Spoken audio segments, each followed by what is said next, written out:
رحمت کا فطری رد عمل ہے۔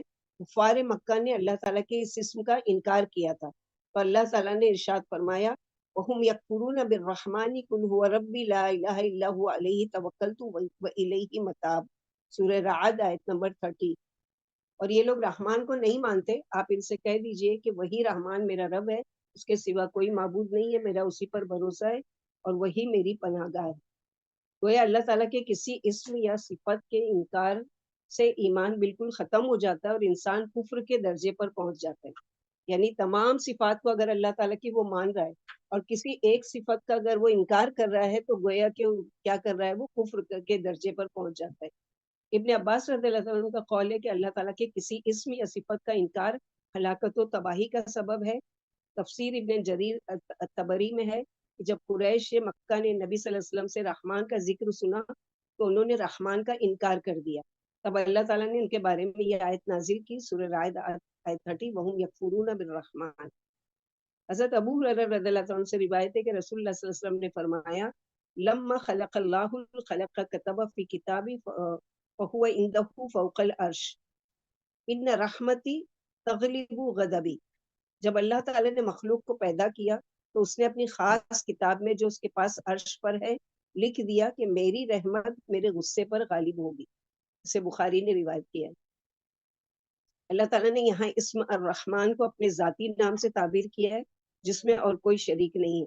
مسلمہ کذاب کو اس کے پیروکار رحمان الیمامہ کہہ کر پکارتے تھے، مگر محض اسلام سے مذاق اور استہزاء کی خاطر، جو اتنا بڑا جھوٹ تھا کہ اس کے نام کے ساتھ ہمیشہ کے لیے لفظ کذاب جھوٹ لگ گیا۔ سلامتی کے لیے الرحمن کی نام کی صفات سے ہم دعا کر سکتے ہیں، اللہم انی اسألک بانک انت الرحمن الرحیم اللطیف الخبیر ان تعافنی۔ اے اللہ، میں آپ سے اس ذریعے سے سوال کرتی ہوں کہ آپ رحمان اور رحیم اور لطیف و خبیر ہیں، کہ مجھے سلامتی نصیب کیجیے۔ تو لوگوں کو رٹنے کے لیے یہ نہیں کہ رحمان کی رحمت چاہتے ہو تو اتنی مرتبہ یہ پڑھ لو اور وہ کر لو، بلکہ اللہ تعالیٰ کا نام استعمال کر کے اللہ تعالیٰ کی صفات کا بیان اور صفات کے ذریعے سے سوال کرنا اللہ تعالیٰ سے۔ تو اللہ سبحانہ و تعالیٰ کی رحمت کا ہی یہ ہے ایک شکل کہ رحمان جو سب سے افضل، قرآن ساری تعلیم سے افضل اور انسان ساری مخلوق سے افضل، جس کا ایک کے بعد ایک ذکر کیا گیا ہے۔ تو الرحمن نہایت مہربان، اور علم القرآن، اس نے قرآن کی تعلیم دی ہے۔ پچھلی صورت میں سورہ قمر میں پڑھ چکے وَلَقَدْ يَسَّرْنَا الْقُرْآنَ، ہم نے قرآن کو نصیحت کے لیے بہت آسان کر دیا ہے کوئی جو نصیحت حاصل کرنے والا ہو۔ یہاں فرمایا کہ رحمان نے اس قرآن کو سکھایا ہے جو انتہائی مہربان ہے۔ تو جس تعلیم کی دراصل رحمان کی رحمت کا نمونہ ہے، اور جس تعلیم کو سکھانے والے یعنی اللہ سبحانہ و تعالیٰ اس قرآن کو سکھایا جو انتہائی مہربان ہے، تو جس چیز کا سکھانے والا انتہائی مہربان ہو تو وہ چیز کیسے مشکل ہو سکتی ہے۔ اس کی تعلیم دراصل رحمان کی رحمت کا نمونہ ہے۔ اس کتاب کا بندے کا ہدایت کے لیے نازل کیا جانا سراسر اللہ کی رحمت ہی ہے۔ تو علم القرآن، اس نے قرآن کی تعلیم دی ہے، یہ اللہ کی سب سے بڑی رحمت کی علامت ہے، اس لیے سب سے پہلے اس کا ذکر کیا اپنی رحمت کے فوراً بعد۔ اگر ہم چاہتے ہیں کہ ہم پر اللہ کی رحمت ہو تو جتنا چاہتے ہیں اتنا قرآن کے ساتھ تعلق بڑھا لیں، اور قرآن سے دور تو اللہ کی رحمت سے بھی دور۔ تو کیا یعنی سیکھتے ہیں قرآن سے کہ قرآن کا پڑھنا، اس کا سمجھنا، اس پر عمل کرنا، اس کو آگے سکھانا، کیونکہ اللہ کے نبی صلی اللہ علیہ وسلم نے فرمایا قال رسول اللہ صلی اللہ علیہ وسلم خیرکم من تعلم القرآن وعلمہ۔ علم یعلم، علم یعنی تھوڑا تھوڑا کر کے آہستہ آہستہ سکھانا، لمبے عرصے تک سکھانا۔ تمام تعلیم میں سب سے افضل جو علم سیکھنا ہے وہ قرآن کا علم ہے۔ سب سے پہلے جبریل علیہ السلام کو اللہ تعالیٰ نے سکھایا، ان سے آپ صلی اللہ علیہ وسلم کو نے سیکھا، پھر آپ صلی اللہ علیہ وسلم نے صحابہ کرام کو سکھایا، انہوں نے تابعین کو، انہوں نے تبع تابعین کو، ان کے بعد یہ سلسلہ چلتے چلتے ہم تک پہنچا۔ تو ہم جو سیکھ رہے ہیں کیا ہم اس کو اپنے تک ہی محدود رکھیں گے؟ نہیں، اس کو آگے بھی پہنچانا ہے، اور یہ ہم سب کی ذمہ داری ہے تاکہ اس سنت پر عمل کیا جا سکے، اور آگے پہنچانے کے لیے ایکسٹرا محنت کرنی پڑے گی. تو اس کے پڑھنے کی کئی صورت ہو سکتی ہے، کبھی تلاوت کر کے، کبھی نماز میں پڑھ رہے ہیں، کبھی اس کو لکھ رہے ہیں، کبھی سب مل کر اجتماعی طور پر غور و تدبر کر رہے ہیں جیسے کہ کلاس میں ہوتا ہے، کبھی حفظ کر رہے ہیں جیسے کہ آپ لوگوں نے بہت ساری صورتیں اور آیتیں حفظ کی ہیں. تو یہ کام کوئی معمولی کام نہیں ہے. یہ کنیکشن ہمارا کبھی بھی کمزور نہیں پڑنا چاہیے. روزانہ کسی نہ کسی شکل میں اس سے تعلق ہونا چاہیے کہ یہ عظیم نعمت ہے اللہ تعالیٰ کی، علم. اور جس کا اس کا معنی یہ نہیں ہے کہ ہم لوگوں نے مثلا ایک مرتبہ اپنے قرآن کو پورا کر لیا اور ہم یعنی اسکالر بن گئے، اب ہم کو مزید سیکھنے کی ضرورت نہیں. گود سے گور تک سیکھنے کی ضرورت ہے. انسان جب پیدا ہوتا ہے تو کچھ نہ کچھ سیکھتا ہے. سب سے پہلے کچھ بول نہیں پاتا، لیکن وہ ماں کی چھاتی سے دودھ کیسے سک کرنا ہے وہ سیکھتا ہے. تو وہاں سے علم اس کی شروعات ہوتی ہے. اور انسان قبر میں جانے تک کا اگر اس کا سینس باقی ہے اور اس کی ذہنیت باقی ہے تو وہ مرتے دم تک اس کام کو سیکھتا چلا جاتا ہے. تو یہ علم کوئی معمولی علم نہیں ہے. دنیا کے سارے علوم اگر آپ سیکھ لیں تو آپ دنیا کی اعتبار سے اسکالر بن سکتے ہیں، لیکن اگر آپ قرآن کے علم سے غافل ہیں، جاہل ہیں، تو سمجھو کہ آپ نے کچھ بھی نہیں سیکھا. قرآن کی نظر میں اور اللہ کی نظر میں جاہل ہے وہ جو قرآن کا علم حاصل نہ کرے. تو اللہ اپنی رحمت و شفقت کی خبر دے رہے ہیں. اس نے اپنی بندوں کے لیے قرآن اتارا اور اپنی مہربانی سے اس کو سمجھنا اور یاد کرنا آسان کر دیا. جہاں اس نے جسمانی تربیت دی وہاں روحانی تربیت سے بھی نوازا. پھر انسان کو اس نے پیدا کیا اور اس نے قوت گویائی عطا فرمائی، یعنی خلق الانسان. اللہ تعالیٰ نے دراصل انسان کو پیدا کیا تو یہ اس کی ذمہ داری تھی کہ اپنی مخلوق کی پھر رہنمائی بھی کرے. خالی پیدا کر کے چھوڑ نہیں دیا، اپنی مخلوق کو یہ بتائے کہ اس کے لیے پسندیدہ کام کون کون سے ہیں. اگر رحمان رہنمائی نہیں کرتے تو وہ رحمان یعنی کیسے ہو سکتے تھے. یہ اصل اللہ کی رحمت ہی ہے کہ اللہ تعالیٰ نے انسان کو پیدا بھی کیا اور اس کے بعد اس کو قوت گویائی بھی دی. تو انسان مراد کون ہے؟ ایک معنی یہ کہ اس سے مراد آدم علیہ السلام ہے، اور دوسرا معنی الانسان سے مراد سارے انسان، زمین میں جو بھی انسان بستے ہیں. جیسے کہ سورۃ 3 میں آتا ہے لقد خلقنا الانسان فی احسن تقویم، کہ انسان کو کامل اعضاء کے ساتھ، پوری مہارت کے ساتھ اور تمام حیوانوں پر فوقیت دے کر احسنی تقویم پر اللہ تعالیٰ نے انسان کو بنایا. پھر انسان کو عدم سے وجود میں لایا. هل اتى على الانسان حين من الدهر لم يكن شيئا مذكورا. انسان کوئی چیز نہیں تھا، ایک نطفے کی شکل میں تھا. جو یہ ہے سورہ مائدہ میں پڑھ چکے نا، الستو بربکم، عالم ارواح میں کوئی اس کا وجود ہی نہیں تھا. یعنی انسان کا نطفہ ہے لیکن اس کا کوئی نام نہیں تھا. تو اللہ تعالیٰ نے اس کو وجود دے کر اس کو نام بھی دیا. تو فرشتے پہلے آئے، بعد میں جنوں کو بھیجا اور آخر میں انسان. خلق انسان میں دونوں چیزیں آ جاتی ہیں، بیٹے بھی بیٹی بھی. اور انسان کو اللہ نے اس طرح عزت بخشی کہ باقی تمام چیزیں انسان کے استعمال کے لیے بنائی، اور انسان کو بنایا اپنی عبادت کے لیے. جیسے سورہ ذاریات میں ہم لوگ پڑھتے ہیں وما خلقت الجن والانس الا لیعبدون، کہ انسان کو ہم نے پیدا کیا کہ انسان اور جن دونوں کو پیدا کرنے کا مقصد کیا ہے کہ وہ ایک اللہ کی عبادت کرے. اس کے بعد اللہ سبحانہ و تعالیٰ ایک عظیم نعمت کا ذکر کر رہے ہیں، علمہ البیان، اس کو بولنا سکھایا. زبان انسان کے عقل کی ترجمانی کرتی ہے کہ بولتے ہوئے وہ کتنا عقل مند ہے سمجھ میں آتا ہے. سب سے زیادہ جس کا ہم کو خیال رکھنا چاہیے وہ زبان ہے، قوت گویائی، کہ اس کا کیسے صحیح استعمال کریں گے. اور نہ صرف یہ کہ پھر بولنا سکھایا بلکہ مختلف زبانیں دنیا کی، بعض کو ہم سمجھ لیتے ہیں بعض کو ہم نہیں سمجھ پاتے. مثلا ہماری لینگویج اردو ہے، عربی کچھ سمجھ سکتے ہیں، ہندی سمجھتے ہیں، مراٹھی سمجھتے ہیں، انگلش سمجھتے ہیں. مگر اگر کوئی جاپانی یا چائنیز اگر آ جائے اور ہمارے سامنے کتنا بھی وہ بولے ہم نہیں اس کو سمجھ سکتے، کیونکہ وہ لینگویج ہم سمجھتے ہی نہیں. تو ایسے کتنی ہی زبانیں، جیسے اللہ تعالیٰ نے مختلف جبریل علیہ السلام مختلف قسم کی مٹی لے کر گئے اور اس کے ذریعے سے مختلف انسان بنے، اسی طرح مختلف لوگوں کے مزاج بھی بنے اور اس طرح لوگوں کی مختلف زبانیں بھی بنے. تو علامہ البیان انسان کو بنایا، پھر اس کو بولنا سکھایا. انسان کی بولنے کی قوت ایک ایسی قوت ہے جو انسان کو باقی تمام مخلوقات سے اونچا لے جاتی ہے، الگ کر دیتی ہے۔ بہت سے جانوروں میں اپنی دوسری قوتوں سے انسان سے زیادہ قوت ہو سکتی ہے، مثلاً کوئی دیکھنے میں، جیسے کہ کہا جاتا ہے کہ جو ہرن وغیرہ ہے اس کی آنکھیں بہت تیز ہوتی ہیں، اور گھوڑا ہے وہ زیادہ تیز آواز کو سن سکتا ہے۔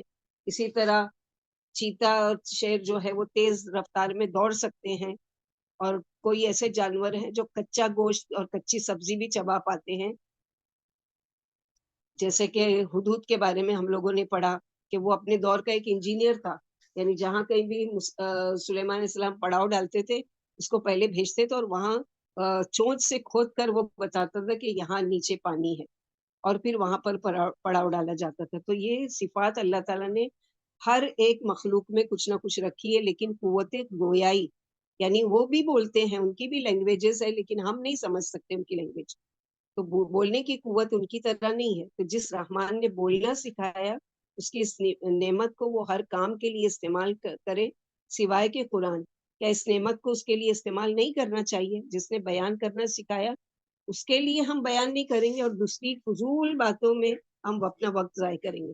بیان انسان کے دل کے اندر کی خیر جو مدعا ہوتا ہے وہ بیان کرتا ہے، یعنی اس کے دل میں کیا ہے، اس کے ذہن میں کیا چل رہا ہے، جب وہ منہ کھولتا ہے تو سمجھ میں آتا ہے۔ بھلائی برائی خیر شر میں فرق کرنا، یہ سب عقل فہم تمیز الگ کرتی ہے۔ جو وضو آسانی کے ساتھ استعمال ہوتا ہے وہ بولنا ہے، یعنی جس کو ہم آسانی سے ہلا سکتے ہیں، اور زبان جو اللہ تعالیٰ نے دی بیان کرنے کی گویائی دی، پورے جسم میں یہی ایک وضو ایسا ہے جس میں ہڈی نہیں ہے، اور اس کو نرم بنایا تو اس کی نرمی کا بھی ذکر کیا کہ اس طرح سے اس کو، یعنی کس طرح سے اللہ سبحانہ و تعالیٰ کی رضا و خوشنودی کے لیے بیان کرنا، کیونکہ من سمتا نجا، جس نے خاموشی اختیار کری اس نے نجات پائی۔ تو یا تو اچھے بول بولے اور یا خاموش رہے، کیونکہ خاموش رہنا بھی ایک عبادت ہے۔ کہ مثلاً یہ کہ بہت سے لوگ ایسے ہوتے ہیں جو ہم لوگوں کو ملتے ہیں، اب اتنا بات کرتے ہیں، اتنا بور کرتے ہیں، تو انسان سوچتا ہے کہ کاش کے یہ فون رکھ دے، یا کاش کے یہ بس اب چپ رہ جائے۔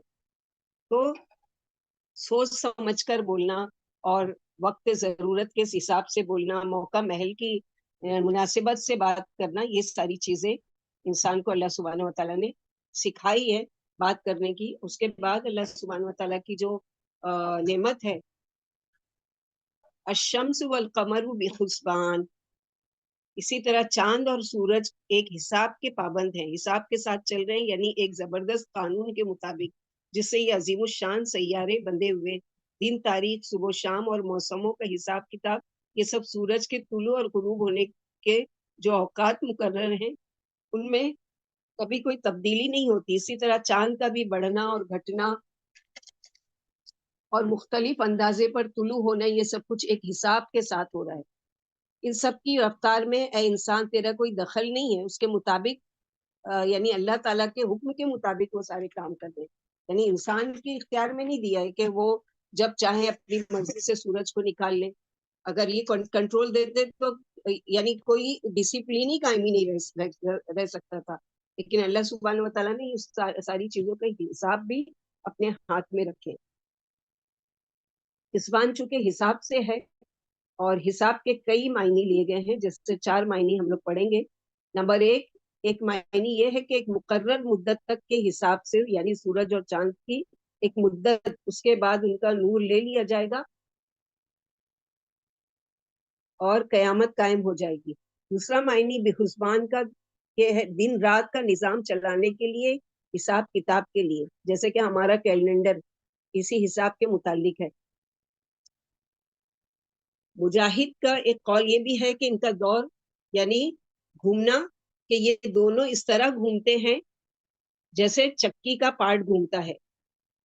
اور چوتھا حسبان کا ایک معنی یہ ہے کہ اندازے سے چلنا، یعنی سورج اور چاند ایک اندازے کے مطابق جب سے پیدا کیے گئے ہیں مسلسل چل رہے ہیں، مگر یہ نہیں کہ آپس میں مقابلہ کریں آگے بڑھنے کے لیے، اور ایک وقت آئے گا کہ ان کو رک جانے کا حکم دیا جائے گا اور وہ رک جائیں گے۔ اور سورج تو اپنی اس حالت میں ہوتا ہے، مگر چاند گھٹتا بڑھتا رہتا ہے۔ اس سے دن، مہینے، عبادات، رمضان کب شروع ہوگا، حج کا مہینہ کب ہوگا، اب کون سا مہینہ چل رہا ہے، اس طرح عدت، بیوہ کی طلاق شدہ کی، اسی طرح اسلامی کیلنڈر کے مطابق، اور سورج کے ذریعے نمازوں کے اوقات، چاند کے ذریعے مہینوں کے معلومات، اور سورج کے ذریعے کیا ہے؟ نمازوں کے اوقات۔ نبی صلی اللہ علیہ وسلم نے فرمایا اللہ کے بہترین بندے وہ ہیں جو اللہ کا ذکر کرنے کے لیے سورج، چاند، ستاروں اور سایہ دار چیزوں کو ملحوظ رکھتے ہیں۔ یعنی مثلا ہم لوگ بھی انتظار کرتے ہیں نا کہ ابھی فجر کے بعد سورج طلوع ہوا، اب اس کے 15 منٹ کے بعد ہم اشراق پڑھیں گے۔ اسی طرح سورج تھوڑا چڑھ گیا تو اب یہ چاشت کا ٹائم ہو گیا، تو یہ ساری چیزیں ہم لوگ کس کے ذریعے سے؟ سورج کے ذریعے۔ تو سبحان اللہ، اللہ تعالیٰ نے نہ صرف قرآن کو نازل کیا بلکہ قرآن کے مطابق عمل کرنے کی بھی ساری چیزیں، ساری قوت اور ساری چیزیں ہم لوگوں کو سکھائی۔ اور اللہ سبحانہ و تعالیٰ نے اس کے علاوہ جو ذکر کیا ہے کہ یعنی سورج چاند ایک باقاعدہ نظام کے ساتھ ایک دوسرے کے پیچھے گردش کر رہے ہیں اور اپنے اپنے مقررہ حساب سے دوڑ رہے ہیں، نہ ان میں اختلاف پیدا ہوتا ہے نہ اضطراب، نہ سورج چاند سے آگے بڑھے اور نہ سورج پر غالب آئے، اور نہ چاند سورج پر غالب آتا ہے، جیسے کہ سورہ یاسین آیت نمبر 40 میں پڑھ چکے، لَلشَّمْسُ يَنبَغِي لَهَا، نہ سورج چاند کو پکڑ سکتا ہے اور نہ رات دن پر سبقت کر سکتی ہے، ہر ایک اپنے اپنے فلک میں گردش کر رہا ہے۔ اور سورہ انعام میں پڑھ چکے آیت نمبر 96، فالق الاصباح، اللہ ہی صبح صادق کو نمودار کرنے والے ہیں، اور اسی نے رات کو تمہارے لیے سکون آرام کا سبب بنایا، اور اسی نے سورج اور چاند کا ایک مقررہ نظام رکھا ہے، یہ بڑے علم والے اور غالب اللہ کا مقرر کیا ہوا اندازہ ہے۔ اسی طرح اللہ سبحانہ و تعالیٰ ستاروں کا بھی ذکر کر رہے ہیں کہ وَالنَّجْمُ وَالشَّجَرُ يَسْجُدَانِ، اور تارے اور درخت سب سجدہ ریز ہیں۔ نجم ہمارے تارے کے لیے استعمال ہوتا ہے، مگر عربی میں پودوں اور بیل بوٹوں کے لیے بھی استعمال ہوتا ہے۔ یعنی ہمارے لینگویج میں تو نجم یعنی کیا ہے؟ ستارے، لیکن عربی لینگویج میں پودوں اور بیل والی جو کلائمبر ٹریز ہوتے ہیں اس کے لیے بھی استعمال ہوتا ہے، جن کا تنا نہیں ہوتا، بیلوں والے پھول اور پھلوں کے پودے، یعنی جس طرح درخت زمین کا حسن ہے اسی طرح تارے آسمان کا حسن ہے، اور یہ جھکے ہوئے ہیں، کیونکہ جب ستارہ ڈوبنے لگتا ہے اور چاند بے نور ہو جاتا ہے اور سورج نکل آتا ہے تو گویا ایک طرح سے وہ جھک جاتے ہیں۔ اور نجم چونکہ اگر بیلیں لیا جا رہا ہے تو بیلیں بھی کیا ہوتی ہے؟ کلائمبر، جھکی بھی ہوتی ہیں، لٹک رہی ہوتی ہیں اپنے چھتوں پر اور سجدہ ریز ہوتی ہیں۔ اسی طرح کئی ایسے درخت کو دیکھا ہوگا کہ جن کو باقاعدہ سجدہ کرتے ہوئے دیکھا گیا، تو اللہ سبحانہ و تعالیٰ یعنی ستارے اور درخت اللہ کو سجدہ کرتے ہیں۔ فرمایا سورہ حج آیت نمبر 18 میں، الم تر ان اللہ یسجد من فی السماوات والارض، کیا آپ نے دیکھا نہیں کہ اللہ کو تمام آسمان و زمین والے سورج، چاند، ستارے، پہاڑ، درخت، چوپائی اکثر لوگ سجدہ کر رہے ہیں، اور اللہ سبحانہ و تعالیٰ کے لیے ہر مخلوق سجدہ کر رہی ہے، اور ان کو کہنے کی ضرورت نہیں ہے، بلکہ اللہ سبحانہ و تعالیٰ نے ایک سسٹم ان میں ڈال دیا، اور اس کے سسٹم کے مطابق وہ اپنی رفتار میں اپنے طور پر عبادت کر رہے ہیں۔ کچھ ہے رینگنے والے جو زمین سے لگے ہوئے اللہ کے لیے عاجزی، کچھ ہے کہ وہ چوپائے بنا دیے کہ وہ آلریڈی جھکے ہوئے ہیں۔ اس طرح سے اللہ سبحانہ و تعالیٰ نے ہر طرح کے ستاروں کو بھی اور درختوں کو بھی، کئی دفعہ اگر آپ لوگ گھومنے کے لیے گئے ہوں گے تو کوئی ایسی جگہ دیکھے ہوں گے کہ کچھ درخت بالکل لٹرلی جیسے کہ سجدے میں گرے ہوئے یا رکوع کی حالت میں ہے، تو یہ کون ہے جو رحمان کے علاوہ جو ان چیزوں کو ان کی صفات کے مطابق ان کو سسٹم پر لگا دیا، لیکن انسان کو اللہ تعالیٰ نے ایک کھلی چھوٹ دے دی کہ وہ چاہے تو کرے چاہے تو نہیں کرے۔ انا ہدیناہ السبیل اما شاکر و اما کفورا، ہم نے راستے بتا دیے کہ یہ راستہ جنت کا ہے اور یہ جہنم کا ہے، تم چاہو تو ہدایت کی طرف آؤ اور تم چاہو تو دوسرا راستہ اختیار کرو، یہ تمہارے اختیار میں۔ تو یہ اختیار دینا بھی کیا ہے؟ ایک آزمائش ہے کہ کون ہے جو اللہ سبحانہ و تعالیٰ کی بات کو سن کر اپنے آپ کو سرنڈر کر دیتا ہے، سر تسلیم خم کر لیتا ہے، اور کون ہے جو وہ اکڑ جاتا ہے کہ اللہ کا حکم آیا تو ٹھیک ہے، ہاں دیکھا جائے گا، موت آئے گی جب پوچھا جائے گا، جب دیکھ لیں گے تو دیکھ لیں گے، اس وقت تو دیکھنے کے بعد کچھ کرنے کا ٹائم ہی لمٹ ختم ہو چکی ہوگی نا۔ آج دیکھنے کے بعد اصلاح کا موقع ہے، آج اللہ کے لیے جھک جاؤ، اللہ کے احکامات کے آگے جھک جاؤ، اپنی اکڑ ختم کرو، اپنے مسلک اور اپنی اس ساری چیزوں کو چھوڑ کر اصل دین کی طرف آ جاؤ کہ اللہ سبحانہ و تعالیٰ نے جو رسول بھیجا جن کی باتیں ساری اوتھینٹک ہے ان کو سر چشم خم مان لینے میں کوئی عاجزی یا کوئی انسلٹ نہیں ہے، بلکہ اللہ کے لیے جو عاجزی اختیار کرتا ہے اللہ تعالیٰ اس کو بلندی عطا فرماتے ہیں۔ آگے اللہ سبحانہ و تعالیٰ فرماتے ہیں وَالسَّمَاءَ رَفَعَهَا وَوَضَعَ الْمِيزَانَ، آسمان کو اس نے اونچا اٹھایا، بلند کیا اور میزان قائم کر دی۔ میزان سے مراد وہ بیلنس ہے جس پر اللہ نے اس کائنات کو پیدا کیا، وہ ترازو جس سے عدل و انصاف کا کام لیا جاتا ہے، یعنی وزن میں کمی بیشی نہ کرو، جیسے کہ سورہ اسراء آیت نمبر 35 میں وزنوا بالقسطاس المستقیم، یعنی سیدھی ترازو سے وزن کرو، یعنی صحیح تولو، اور اس سے مراد یہ بھی ہے کہ انصاف کرو، صرف تولو کے لیے نہیں آیا میزان، بلکہ کیا ہے کہ انصاف سے کام لو۔ انسان کو اگر اختیار دیا جائے کہ کسی کے بیچ میں انصاف کرنا ہے تو صحیح طریقے سے انصاف، یہ نہیں کہ کسی کے بارے میں سورہ نساء میں پڑھ چکے کہ تم ایسا نہیں ہو کہ کسی سے تمہارا دلی لگاؤ ہے تو تم اس کی طرف جھک پڑو اور ناانصافی کرو، بلکہ انصاف، کیونکہ انصاف اللہ سبحانہ وتعالیٰ کا نام ہے عدل، عدل کرنے والے۔ تو اللہ تعالیٰ نے جو زمین پر چیزیں بنائی ہے وہ بھی اعتدال کے مطابق بنائی ہے، یعنی ایسی ہے کہ جو انسان آسانی سے استعمال کر سکتا ہے، آسانی سے اللہ کی عبادت کر سکتا ہے۔ عبادات میں بھی اعتدال، بہت زیادہ ایکسٹریم میں جانے کے لیے نہیں کہا گیا کہ ہر وقت سب کچھ چھوڑ کر سجدے میں ہی پڑے رہو یا اللہ کی عبادت میں، بلکہ اعتدال میں کہ اپنے کام کاج سے فرصت نکالو، 5 وقت کی نماز پڑھو، اسی طرح سال کے 1 مرتبہ روزے رکھو اور اس کے علاوہ نفل روزے رکھو، ہر چیز میں اعتدال۔ اللہ تعالیٰ کو اعتدال پسند ہے، میزان پسند ہے۔ اسی طرح اپنے بچوں میں بھی اگر انصاف کرنا ہے تو انصاف کے ساتھ، یہ نہیں کہ کسی سے زیادہ محبت ہے تو اس کی طرف جھک گیا، اس کو زیادہ کچھ دے دیا، اور جس سے نفرت ہے اس کو پوچھو بھی نہیں، اس طرح کا نہیں ہونا چاہیے، بلکہ ہر چیز میں ایک اعتدال، کیونکہ اللہ سبحانہ و تعالیٰ نے جو اسلام جیسی نعمت دی ہے وہ بھی معتدل ہے، معتدل یعنی اعتدال والا دین ہے، نہ ہم پر کوئی زیادہ بوجھ ڈالا گیا، جیسے کہ ہم ہر روز سورہ بقرہ کی آخری آیت پڑھتے ہیں کہ ربنا لا تجلنا، اس میں کیا ہے کہ اللہ تعالیٰ ایسا بوجھ ہم پر نہ ڈالنا جو پہلے کے لوگوں پر ڈالا گیا۔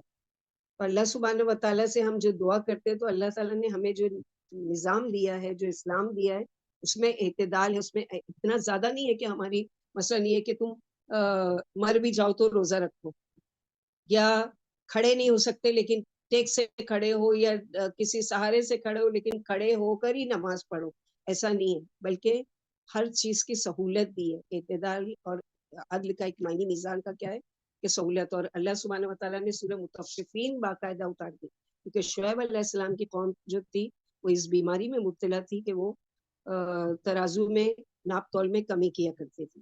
تو ویل للمطففین الذین اذا اکتالوا علی الناس یستوفون واذا کالوهم وزنوا یخسرون، جب لوگوں سے لیتے تھے تو بھرپور لیتے تھے، اور جب دیتے تھے تو کمی کر کے دیتے تھے۔ تو ہم کو بھی کسی کا مثلاً کسی سے مزدوری کروا رہے ہیں اور اس کا اگر ہم حق مار رہے ہیں تو یہ بھی میزان نہیں ہے، یہ بھی عدل نہیں ہے۔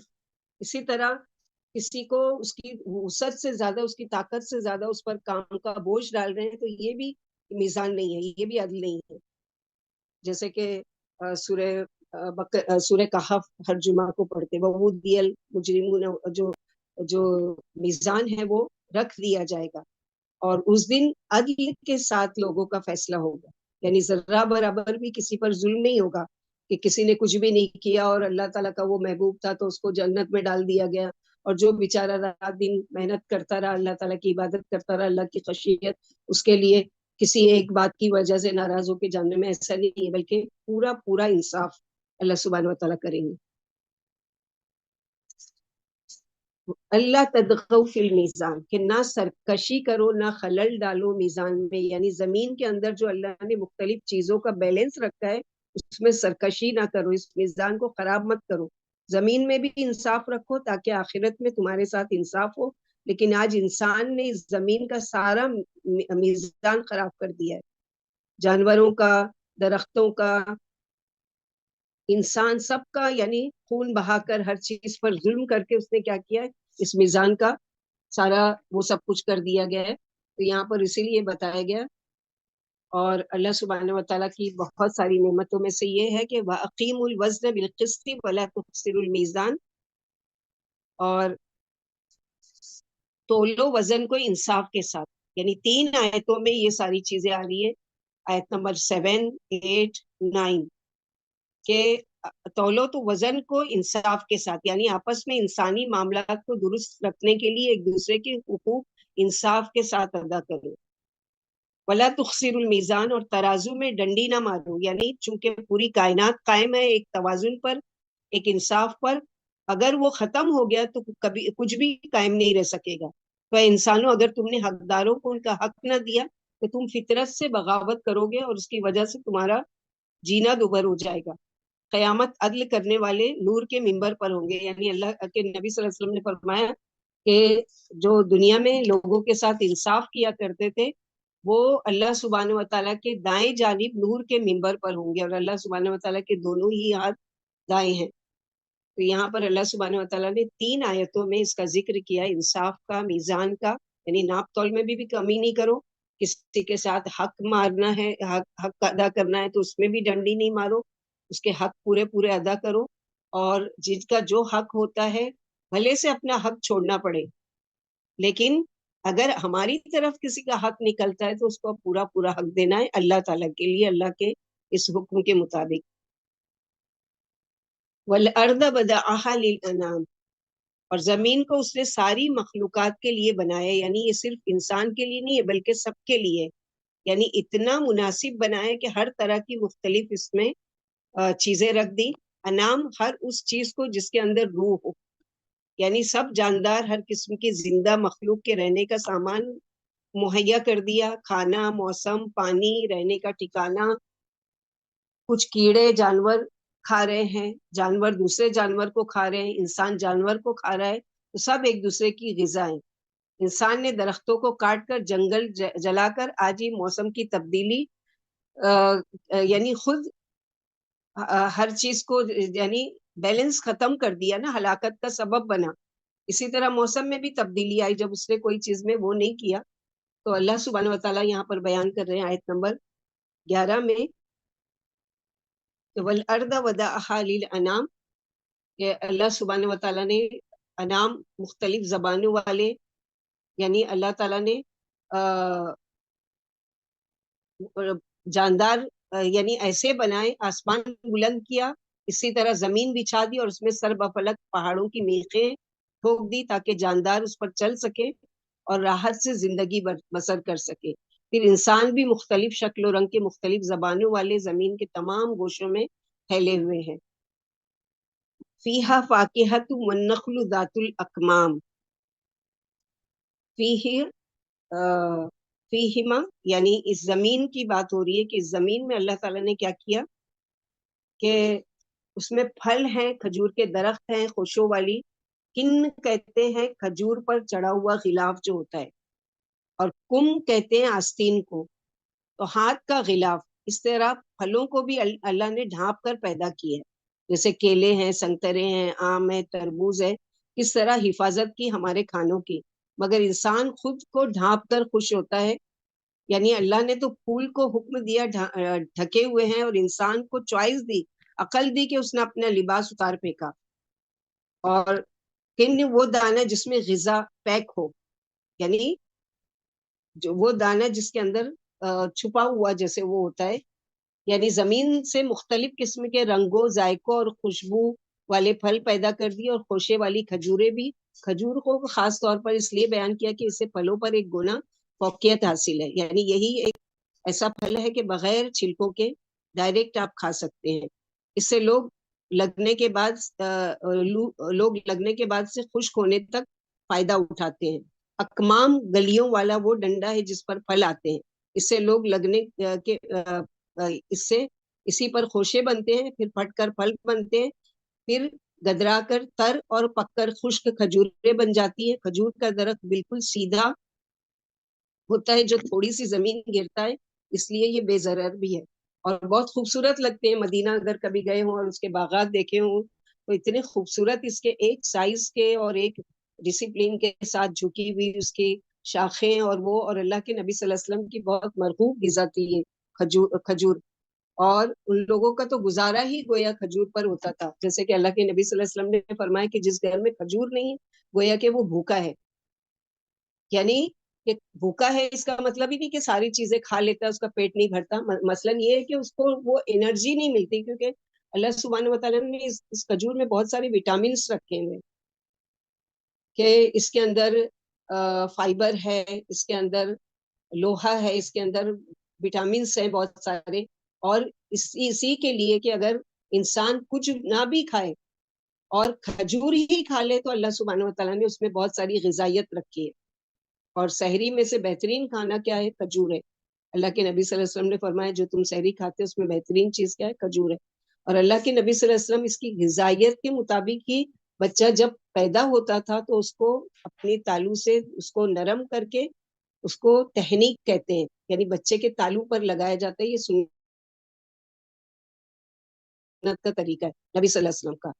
تو کسی بھی نئے بچہ جو نیو بورن بیبی ہو اس کو جب دیکھنے جائے وہ کرے تو اس کو تہنیک کی سنت ضرور ادا کرے, کیونکہ اس میں وہ بھرپور غذائیت ہوتی ہے جس کی وجہ سے وہ بچے کو صحت کے اعتبار سے, اسی لیے اللہ کے نبی صلی اللہ علیہ وسلم جو یہ وہ بنا کے پیتے تھے کھجور کو بھگا کر گرمی کے موسم میں, اور اس کا پانی بہت ہی زیادہ غذائیت اس میں بہت زیادہ بھرپور مقدار میں. اسی طرح جب رمضان کے میں یا عام دنوں میں ہم روزہ رکھتے ہیں تو سب سے پہلے جو کھجور کھاتے ہیں آپ صلی اللہ علیہ وسلم خشک یا تر کھجور سے روزہ کھولا کرتے تھے. اگر دونوں میسر نہیں ہوتی تھی تو پانی سے روزہ کھول لیا کرتے تھے. لیکن ہمارے وہاں جو بنا لیا گیا کہ ایک سوسر میں نمک لے کر بیٹھتے کہ یہ سنت ہے, تو یہ ایسی کوئی سنت اللہ کے نبی صلی اللہ علیہ وسلم سے ثابت نہیں ہے. آپ صلی اللہ علیہ وسلم تر یا خشک کھجوروں سے روزہ کھولتے تھے, اگر نہیں میسر ہوتا تھا تو پانی سے روزہ کھول لیا کرتے تھے. اور آپ صلی اللہ علیہ وسلم کے گھرانوں کا تو گزارا ہی اسی پر ہوتا تھا. جیسا کہ عائشہ رضی اللہ عنہا فرماتی ہیں کہ 3 مہینے ہمارے وہاں چولہا نہیں جلتا تھا. تو عبد الرحمن جو ان کے بھانجے ہیں وہ پوچھتے ہیں کہ خالہ جان پھر آپ لوگ کیسے گزارا کرتے تھے؟ تو وہ کہتی ہیں کہ اسودان پر, اسودان یعنی 2 کالی چیزوں پر. 2 کالی چیزیں کون سی ہیں؟ پانی اور کھجور, اس پر ہم گزارا کرتے تھے. تو یہ بہت ہی بہترین چیزیں, یعنی برکت کی چیزیں کہ ہر گھر میں ہونا چاہیے. ہمارے وہاں کیا ہے کہ صرف رمضان میں لا کر رکھتے نہیں, روز آنے کے اگر صبح کے ناشتے میں اگر آپ اس کو وہ کریں کہ اس کو دوسرے ڈرائی فروٹ کے ساتھ بھگا کر اور پھر اس کو رکھیں اور اس کو دودھ کے ساتھ شیک بنا کر, تو ایک بھرپور ناشتہ, یعنی آپ کو روٹی اور بریڈ اور پاؤں اور یہ ساری چیزیں کھانے کی بجائے یہ ایک شیک بنا کر اگر پیئیں تو یہ بھرپور کھانے کی چیز اور بھرپور غذائیت ہے. تو اللہ سبحانہ و تعالیٰ نے کوئی بھی چیز ابس اور بیکار پیدا نہیں کی ہے, ہر چیز کا کوئی نہ کوئی مقصد بنایا اللہ تعالیٰ نے. اور والحب ذو العصف والریحان, اور غلے بھوسے چھلکے والے اور خوشبودار پھول یا پھل, یعنی انسان کسی بھی پھل سے فائدے کی چیز کھا لیتا ہے اور اس کا چھلکا یا باہر کا حصہ جانوروں کے کام آ جاتا ہے, یعنی کہ وہ بھی بیکار نہیں بنایا اللہ تعالیٰ نے. یا جن پودوں پر پھل لگتے ہیں پھل انسان کھا لیتا ہے اور باقی کا حصہ کٹ کر جانوروں کی خوراک بن جاتا ہے. اسی طرح قسم کے خوشبودار پھول بھی پیدا کیے اللہ سبحانہ و تعالیٰ نے. اور جیسے کہ یہاں بتایا کہ یعنی ذو العصف یعنی بھوسے والا, بالوں کا خاص بھوسا اسف, اور تنے کا بھوسا ریحان کہلاتا ہے. یا اسف خشک بھوسے اور ریحان ہرے چارے کو کہتے ہیں. یہ بالیں نکلنے سے پہلے اسف ہے اور دانے پڑنے کے بعد ریحان ہے. جیسا کہ مدینہ اگر جانے کا اتفاق ہوا ہو تو وہاں جب انٹری کرتے ہیں یا واپس آتے ہیں تو وہاں چھوٹے چھوٹے دباب کھڑے ہوتے ہیں. دباب یعنی ہمارے وہاں جیسے پک اپ کار وغیرہ ہوتی ہے, اس کے اوپر وہ دیہات کے خوشبودار پودینے اور یہ ریحان کا جو پودا ہوتا ہے وہ لے کر کھڑے ہوتے ہیں. تو عرب لوگ بہت خرید رہتے ہیں اس کو لا کے, جیسے ڈیکوریشن پیس کے طور پر اس میں رکھ دیتے ہیں گملے میں پانی ڈال کر, تو اس کا جتنے دن تک وہ ہرا ہوتا ہے اس میں بہت زیادہ خوشبو ہوتی ہے. تو ریحان خوشبودار پھل کو بھی کہتے ہیں, خوشبودار وہ. اور اسف جو ہے بھوسے والی چیز جس میں بہت ساری غذائیت اور فائدہ رکھتا ہے اللہ تعالیٰ نے, یعنی اللہ کے نبی صلی اللہ علیہ وسلم اپنی وفات تک کبھی آپ نے چھنے آٹے کی روٹی نہیں کھائی. سہل بن سعد سے ہے کہ ہم لوگ حب یعنی دانے کو پیس لیا کرتے تھے اور اس میں سے جو بھوسے ایسی چیز جو ہمارے جسم کو مطلب ڈائجسٹ نہیں کر سکتی ہے اس کو پھونک مار کر اڑا دیا کرتے تھے اور اس کو ہم کھا لیا کرتے تھے بغیر چھنی ہوئی روٹی.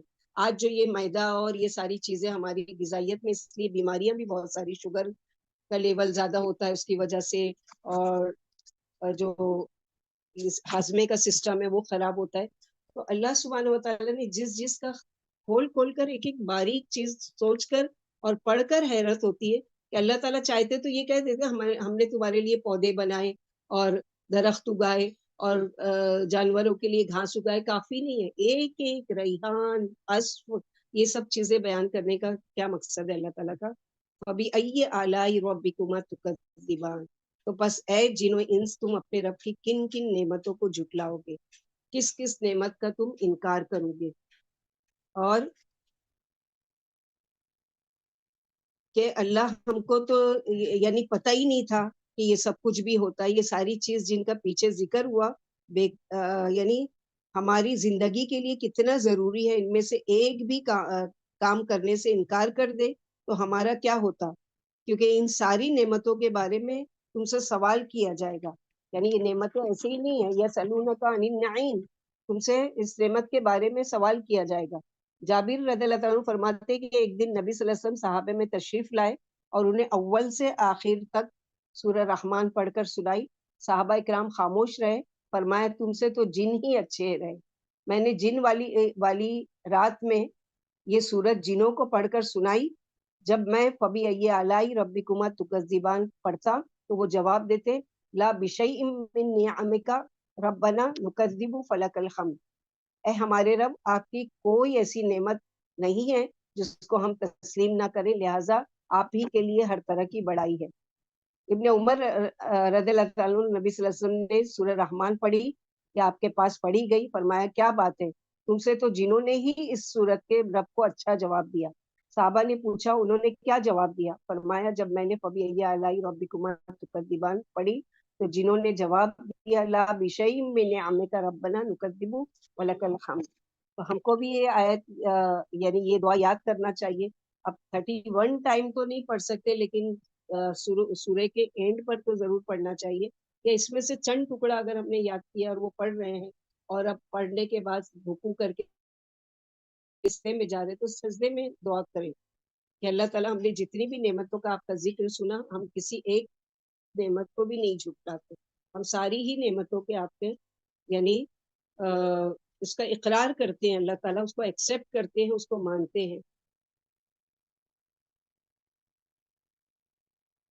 اور اللہ تعالیٰ یہاں پر یعنی تم سر سے پاؤں تک اللہ کی نعمتوں میں غرق ہو، کسی نعمت کے انکار کی گنجائش ہی نہیں ہے. پھر ہم وہی کیوں نہ کہیں جو مسلمان جنہوں نے کہا تھا کہ جیسے کہ ہم لوگوں نے ابھی پڑھا، اور اسماء رضی اللہ عنہ فرماتی میں نے نبی صلی اللہ علیہ وسلم سے آغاز رسالت میں جب کہ ابھی اسلام کا پوری طرح اعلان بھی نہیں ہوا تھا، سنا کہ آپ بیت اللہ میں رکن کی طرف نماز میں فبی ای آلائی ربکما تکذبان پڑھ رہے تھے اور مشرک اس کو غور سے سن رہے تھے. یعنی ان کو مزہ بھی آ رہا تھا اور بڑا اچھا لگ رہا تھا، لیکن وہی ہے نا کہ اپنی ہٹ درمی کی وجہ سے، اپنی ضد کی وجہ سے ان لوگوں نے اس چیز کو قبول نہیں کیا.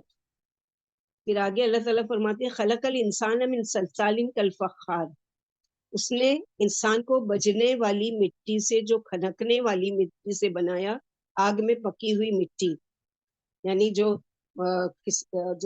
کمہار وغیرہ ہوتے ہیں وہ مٹی کو پہلے گھونتے ہیں، گھوننے کے بعد اس کو سڑاتے ہیں، سڑانے کے بعد وہ اس قابل ہوتی ہے کہ اس کو برتن بناتے ہیں. برتن بنانے کے بعد اس کو آگ پر تپاتے ہیں تاکہ وہ پکا ہو جائے، اور اس میں سے جیسے بجاؤ تو کیسے ٹن ٹن کی آواز آتی ہے.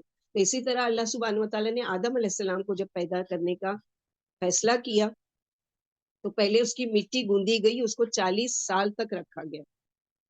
40 سال کے بعد پھر اس میں جب سڑاند آ گئی، تھوڑی نرمی آ گئی، تھوڑی بدبو پیدا ہونے لگی، تو پھر 40 سال تک تو اس کو ٹھیکرے کی شکل میں رکھا. پھر 40 سال کے بعد آدم علیہ السلام کی تخلیق یعنی ان کا جسم بنایا گیا، تو گویا 120 سال تک کا اس حال میں رکھا، اور فرشتے آتے تھے اور دیکھتے تھے حیرت سے کہ اللہ سبحانہ وتعالیٰ کون سی مخلوق بنانے والے ہیں، کیونکہ ان کے وہ انجان تھے، جیسے کہ سورہ بقرہ میں پڑھ چکے وَإِذْ قَالَ رَبُّكَ لِلْمَلَائِكَةِ إِنِّي جَاعِلٌ فِي الْأَرْضِ خَلِيفَةً۔ جب اللہ تعالیٰ نے ان لوگوں کو اس کا یعنی خبر دی تو ان کو پتہ چلا کہ اللہ تعالیٰ کا کیا ارادہ ہے کہ انسان کو پیدا کرنے کا، تبھی ان لوگوں نے کہا وہاں پر کہ اگر آپ کا ارادہ یہ ہے تو کیا ہم نہیں آپ کی عبادت کے لیے، یعنی آدم بجنے والی مٹی سے اور جن آگ کے شعلے سے بنا، ایک حدیث میں فرشتے نور سے، جن آگ کے شعلوں سے، اور انسان اس سے پیدا کیا گیا جس کا تم سے ذکر کیا گیا، یعنی کھنکنے والی مٹی سے، اور اس کے بعد جو ہے نطفے سے، اور آج تک اس کی وہ چلی آ رہی ہے۔ وَخَلَقَ الْجَانَّ مِن مَارِجٍ مِّن نَارٍ، اور جنوں کو پیدا کیا شعلوں والی آگ سے۔ مارج کہتے ہیں آگ کی لپٹ کو، بھڑکتا ہوا شعلہ جس میں دھواں نہ ہو۔ پچھلی آیت میں انسان کی پیدائش کے مرحلے بتائے گئے، یعنی حالانکہ عربی جو قرآن میں ہے تراب بھی آیا ہے، تین بھی آیا ہے، اور تین لازب بھی آیا ہے، تو لیسدار گارا وہ گارا جو کافی دیر پڑا رہنے کی وجہ سے لیسدار ہو جائے، اور ہمیمن وہ گارا جس میں پس پیدا ہو جائے، لیس پیدا ہونے کے بعد بدبو بھی پیدا ہو جائے، سلسال پڑا ہوا گارا سوکھ کر پکی مٹی کی طرح کھنکدار ہو جائے، پھر بشر جس کو بنا کر اللہ تعالیٰ نے فرشتوں کو حکم دیا کہ اس کو سجدہ کرو اور اس میں سے اس کی نسلیں چلائی، اسی طرح جنوں کو اللہ تعالیٰ نے آگ سے پیدا کیا، اسی لیے وہ ہم کو نظر نہیں آتے کہ اللہ تعالیٰ نے ایسی شکلیں دی ہیں کہ وہ نظر نہیں آتی۔ آگ کی جو کہ ایک خاص قسم کی آگ ہے، وہ ایسی نہیں ہے کہ جو کسی کوئلے یا لکڑی سے پیدا ہوتی ہے، یہاں معارج کا ذکر ہے جس کا معنی ہے خالص شعلہ بغیر دھوئیں کے، یعنی وہ ایک الگ اسپیشل آگ اللہ تعالیٰ نے بتائی ہے، اور پھر اللہ تعالیٰ وہی آیت دوہرا رہے کہ فَبِأَيِّ آلَاءِ رَبِّكُمَا تُكَذِّبَانِ، کہ یہ اللہ تعالیٰ کی تمام قدرت کے نمونے ہیں، تو ان تمام نمونوں کے بارے میں جان کر تم کون کون سی نعمتوں کو جھٹلاؤ گے۔ اور رب المشرقین و رب المغربین، دو مشرقوں اور دو مغربوں کا رب، کیونکہ موسم کے اعتبار سے مغرب اور مشرق الگ الگ ہوتے ہیں، گرمیوں میں الگ، سردیوں میں الگ، جگہ بدل جاتی ہے ان کے طلوع ہونے کی اور غروب ہونے کی، اسی طرح جو ہمارا مشرق ہے وہ کسی اور کنٹری کا مغرب ہے، اور کسی اور کا مشرق وہ ہماری کنٹری کا مغرب ہے، اسی لیے دو مشرق دو مغرب۔ حالانکہ سورہ مزمل میں مشرق اور مغرب آیا ہے، سورہ معارج میں مشارق و مغارب آیا ہے، تو یہ مختلف یہی چیزیں ہیں یہ ساری جس کا ذکر ہے، یعنی گرمی اور جاڑے کے مشرق و مغرب، موسم کے لحاظ سے سورج کے دو مشرق اور دو مغرب، جیسے سورہ معارج میں فلا اقسم برب المشارق والمغارب، میں مشرقوں اور مغربوں کے رب کی قسم کھاتا ہوں، چونکہ مشارق و مغارب بدلتے رہتے ہیں اس لیے جمع کا صیغہ استعمال کیا گیا ہے۔ پھر سورہ مزمل آیت نمبر 9 میں رب المشرق والمغرب، اللہ مشرق و مغرب کے رب ہے، یہاں جنس مشرق و مغرب مراد ہے، چونکہ مشارق و مغارب کے اختلاف سے لوگوں کو فائدہ پہنچتا ہے، اسی لیے فرمایا کہ تم رب کی کس کس نعمت کو جھٹلاؤ گے۔ اس کے علاوہ اللہ سبحانہ وتعالیٰ بتا رہے ہیں پھر سمندر کی طرف اب رخ کرو، اپنے آپ میں غور کرو کہ تم کس چیز سے پیدا کیے گئے، کہ تمہارے لیے اللہ تعالیٰ نے کون کون سی چیزیں بنائی، اور نہ صرف یہ ہے کہ جانداروں میں سے اور چاروں میں سے اور پھلوں میں سے اور کھانے پینے کی چیزوں میں سے، بلکہ سمندر سے بھی غذا تمہارے لیے۔ مرج البحرین یلتقیان، اس نے چھوڑ دیے دو سمندروں کو باہم ملنے سے، بینہما برزخ لا یبغیان، ان دونوں کا درمیان ایک آڑ ہے جس سے وہ تجاوز نہیں کرتے، وہ ایک دوسرے سے مل نہیں پاتے۔ تو اللہ سبحانہ وتعالیٰ نے یہاں پر ذکر کیا ہے کہ کس کس طرح کی قدرت کی اللہ تعالیٰ کی نشانی ہے۔ اللہ کی قدرت کا نظارہ کرنا ہو تو یہ بھی دیکھو کہ دو دریا مل کر بہ رہے ہیں، لیکن عجیب بات ہے کہ اس کا پانی اس میں اور اس کا اس میں نہیں ملتا، میٹھا اور کڑوا نہیں ہوتا اور کڑوا میٹھا نہیں ہوتا، دونوں میں ایک پردہ حائل ہے، اور ہر ایک اپنی اپنی حد میں رہتا ہے۔ بحرین یعنی میٹھے اور کھارے پانی کے دریا، میٹھے دریا تو یہی ہیں جن سے لوگ خود بھی پانی لیتے ہیں اور آبپاشی کرتے ہیں، اس کے سورہ فرقان کی آیت نمبر 5 میں تفسیر گزر چکی ہے، یعنی وہاں پر اس کی ڈیٹیل آ چکی ہے. تو سمندر کی کتنی بڑی نشانی پہلے کے زمانے میں جب قرآن نازل ہو رہا تھا تو اس کے بارے میں سوچا بھی نہیں جا سکتا، کیونکہ عرب میں کوئی سمندر نہیں ہے. جدہ میں جا کے وہ سمندر ہے. تو مشرکین مکہ کے رہنے والے چونکہ سفر کیا کرتے تھے، لیکن اس چیز کے بارے میں نہیں جانتے تھے کہ کہیں کوئی سمندر ایسا بھی ہے جو دو دریا ایک جیسے ملتے ہیں اور دونوں کے رنگ الگ.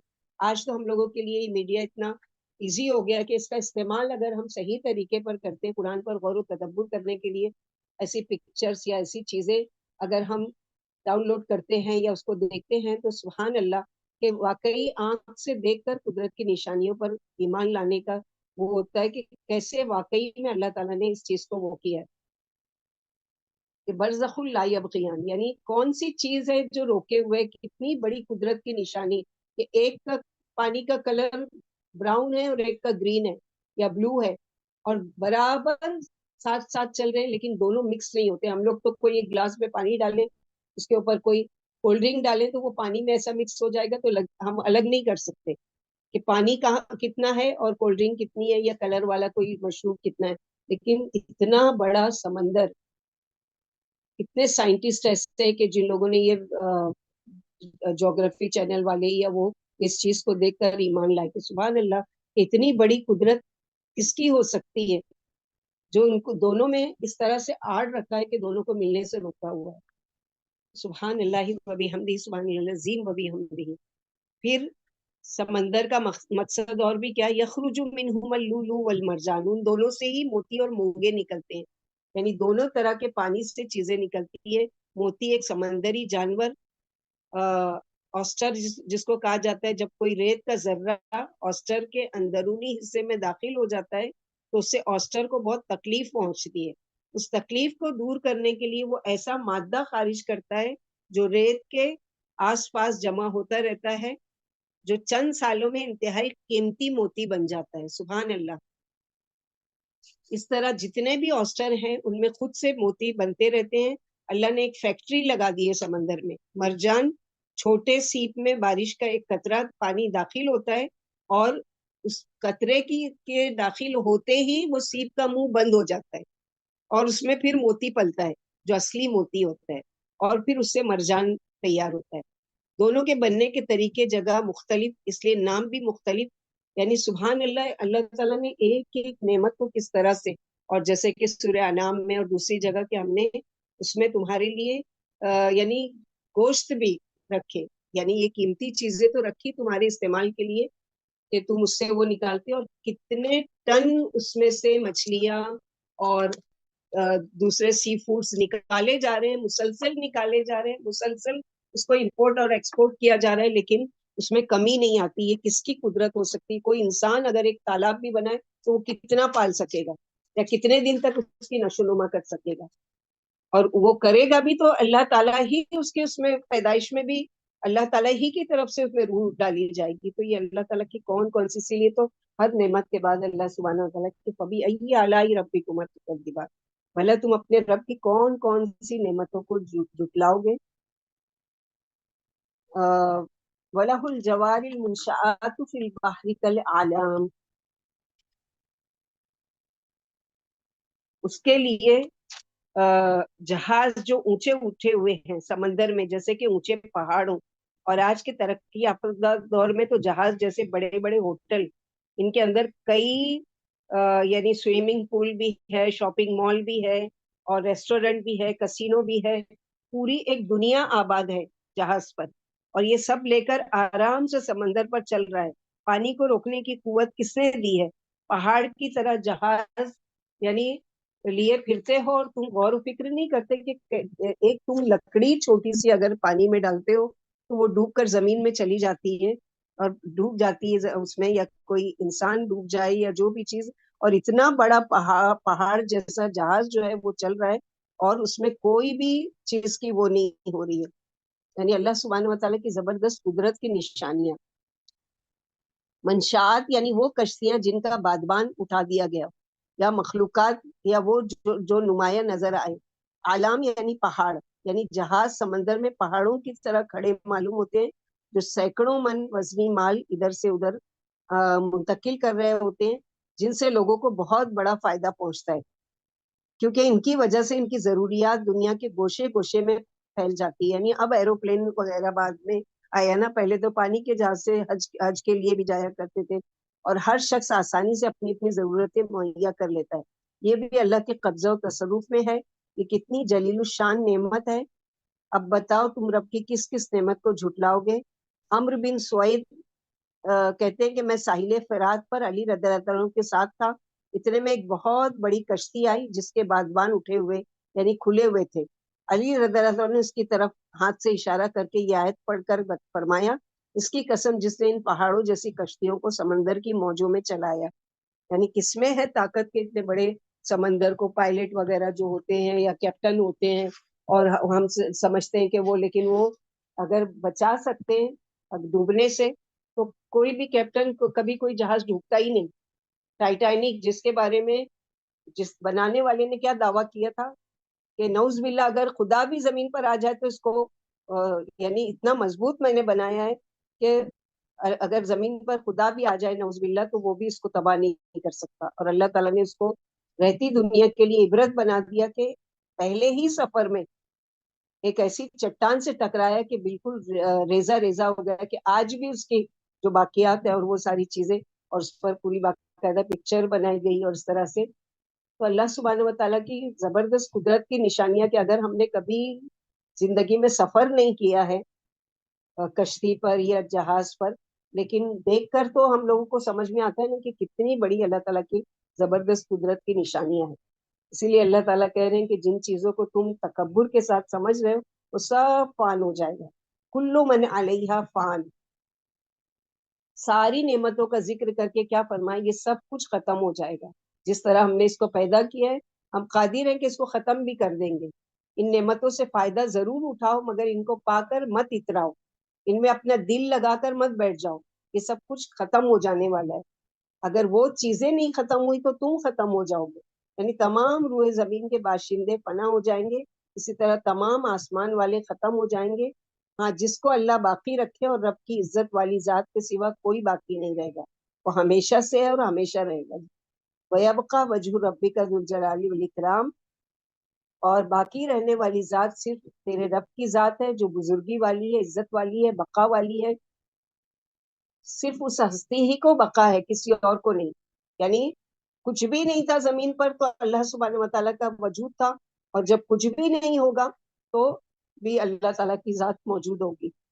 یہ ساری استعمال کی چیزیں نعمتیں نہیں ہے. یہ سب اس لیے نہیں ہے کہ ان پر بھروسہ کر لو، انہی پر توکل کر لو اور انہی پر دل لگا کر بیٹھ جاؤ، بلکہ یہ ساری چیزیں کیا ہے کہ اللہ سبحانہ وہ ہمیشہ سے ہے اور اللہ تعالیٰ ہمیشہ رہیں گے. اور شروع صورت میں مخلوق پیدا کرنے کا بیان تھا، پھر بتایا کہ سب کچھ فنا بھی ہو جائے گا. جس طرح پیدا کیا اللہ تعالیٰ نے، اسی طرح اللہ تعالیٰ اس کو فنا کرنے پر بھی قادر ہے. جیسے کہ ایک مصنون دعا میں اللہ کے نبی صلی اللہ علیہ وسلم دعا کیا کرتے تھے، یا حی یا قیوم یا بدیع السماوات والارض یا ذو الجلال والاکرام لا الہ الا انت برحمتک نستغیث اصلح لنا شأننا کلہ ولا تکلنا الی انفسنا طرفۃ عین ولا الی احد من خلقک. اے ہمیشہ زندگی والے، اے کائنات کو سنبھالنے والے، اے آسمان و زمین کو ایجاد کرنے والے، اور اے جلال و عزت والے اللہ، آپ کے سوا کوئی حقدار عبادت نہیں. ہم آپ کی رحمت مانگتے ہیں، ہماری پوری حالت سنوار دیجیے.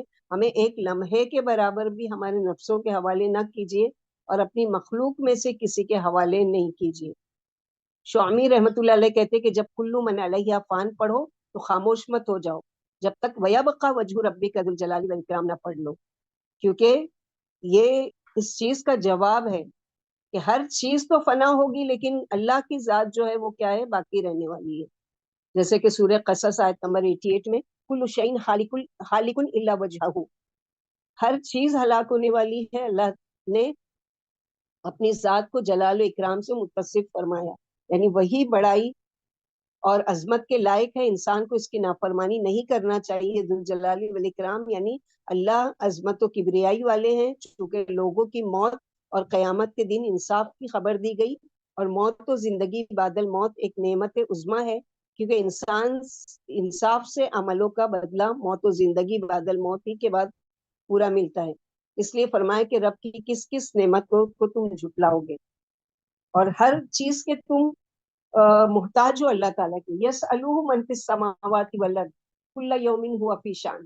اسی سے مانگ رہے ہیں جو بھی آسمانوں میں ہے اور زمین میں, سب اس کے محتاج ہیں, سب اس کے در کے سوالی ہے. اس میں کیا سبق ہے ہمارے لیے کہ ہمیں بھی اپنی حاجتیں اللہ کے سامنے ہی رکھنا چاہیے. اگر آسمانوں والے بھی اور اس سے مانگتے ہیں اور زمین والے بھی, تو ہمیں بھی صرف اور صرف اسی ذات سے سوال کرنا چاہیے. کل یومن ہوا فی شان, ہر آن وہ نئی شان میں ہے. یعنی ایک ہی وقت میں کسی کو اللہ تعالیٰ زندہ کر رہے ہیں, کسی کو مار رہے ہیں, کسی کو اٹھا رہے ہیں, کسی کو گرا رہے ہیں, کسی کو شفا دے رہے ہیں, کسی کو بیمار کر دے رہے ہیں, کسی کو ڈبا دیتے ہیں, کسی کو بچا لیتے ہیں, کسی کو کسی سے کچھ چیز چھین لیتے ہیں, کسی کو دے دیتے ہیں. اس لیے ایک سبق کی کسی بھی چیز کے مستقل نہیں سمجھنا چاہیے. مثلا آج ایک نعمت کوئی ہمارے پاس ہے تو ضروری نہیں کہ وہ ہمیشہ رہے گی. اللہ تعالیٰ جب چاہیں اس کو واپس بھی لے سکتے ہیں. اور تمام نعمتوں میں سے تو زندگی بھی ہماری نعمت ہے نا, کہ جو اللہ تعالیٰ نے ہم کو دی ہے, اور قادر ہے اللہ تعالیٰ کہ اس کے لیے ہم سے نہیں پوچھا کہ اچھا تم دنیا سے کب آنا چاہتے ہو, یا میں کب تم کو فوت کروں. اس کی چوائس ہم کو نہیں دی. زندگی گزارنے میں بے شک چوائس دی ہے کہ تم اپنی مرضی کی زندگی گزارو, اور راستہ بھی بتا دیا, لیکن موت کے لیے یا دنیا میں آنے کی چوائس نہیں دی کہ جب بچہ چاہے یا اس کے ماں باپ چاہیں فلاں ڈیٹ کو وہ پیدا ہو جائے, ایسا نہیں ہے.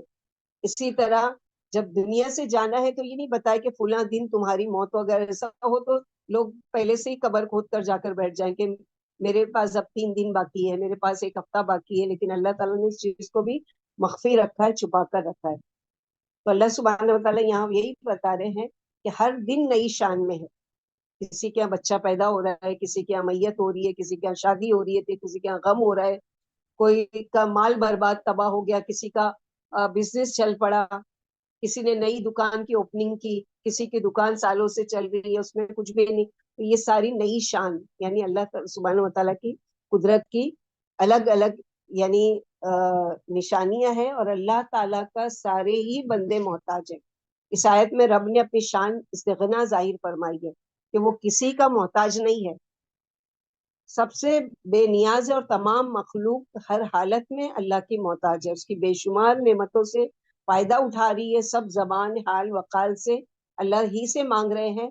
ہر کسی ناقص کے ہاتھ میں اس کی طرف اٹھے ہوئے ہیں, ہر ایک کے لیے دوام ہے, اسی کے سامنے گڑ گڑا رہا ہے.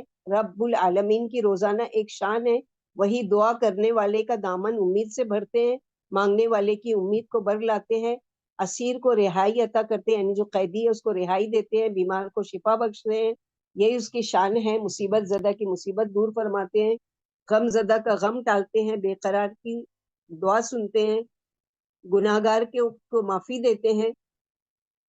اس سے زمین و آسمان کا کوئی فرد بے نیاز نہیں ہے. وہی زندہ فرماتے ہیں اور وہی موت دیتے ہیں, وہی بچے کی پرورش کرتے ہیں, اور وہی نیکیوں کی حاجتوں کا ذریعہ ہے. اور فرمایا اور فریاد رس ہے, اسی تک اس کی شکایتیں پہنچتی ہے.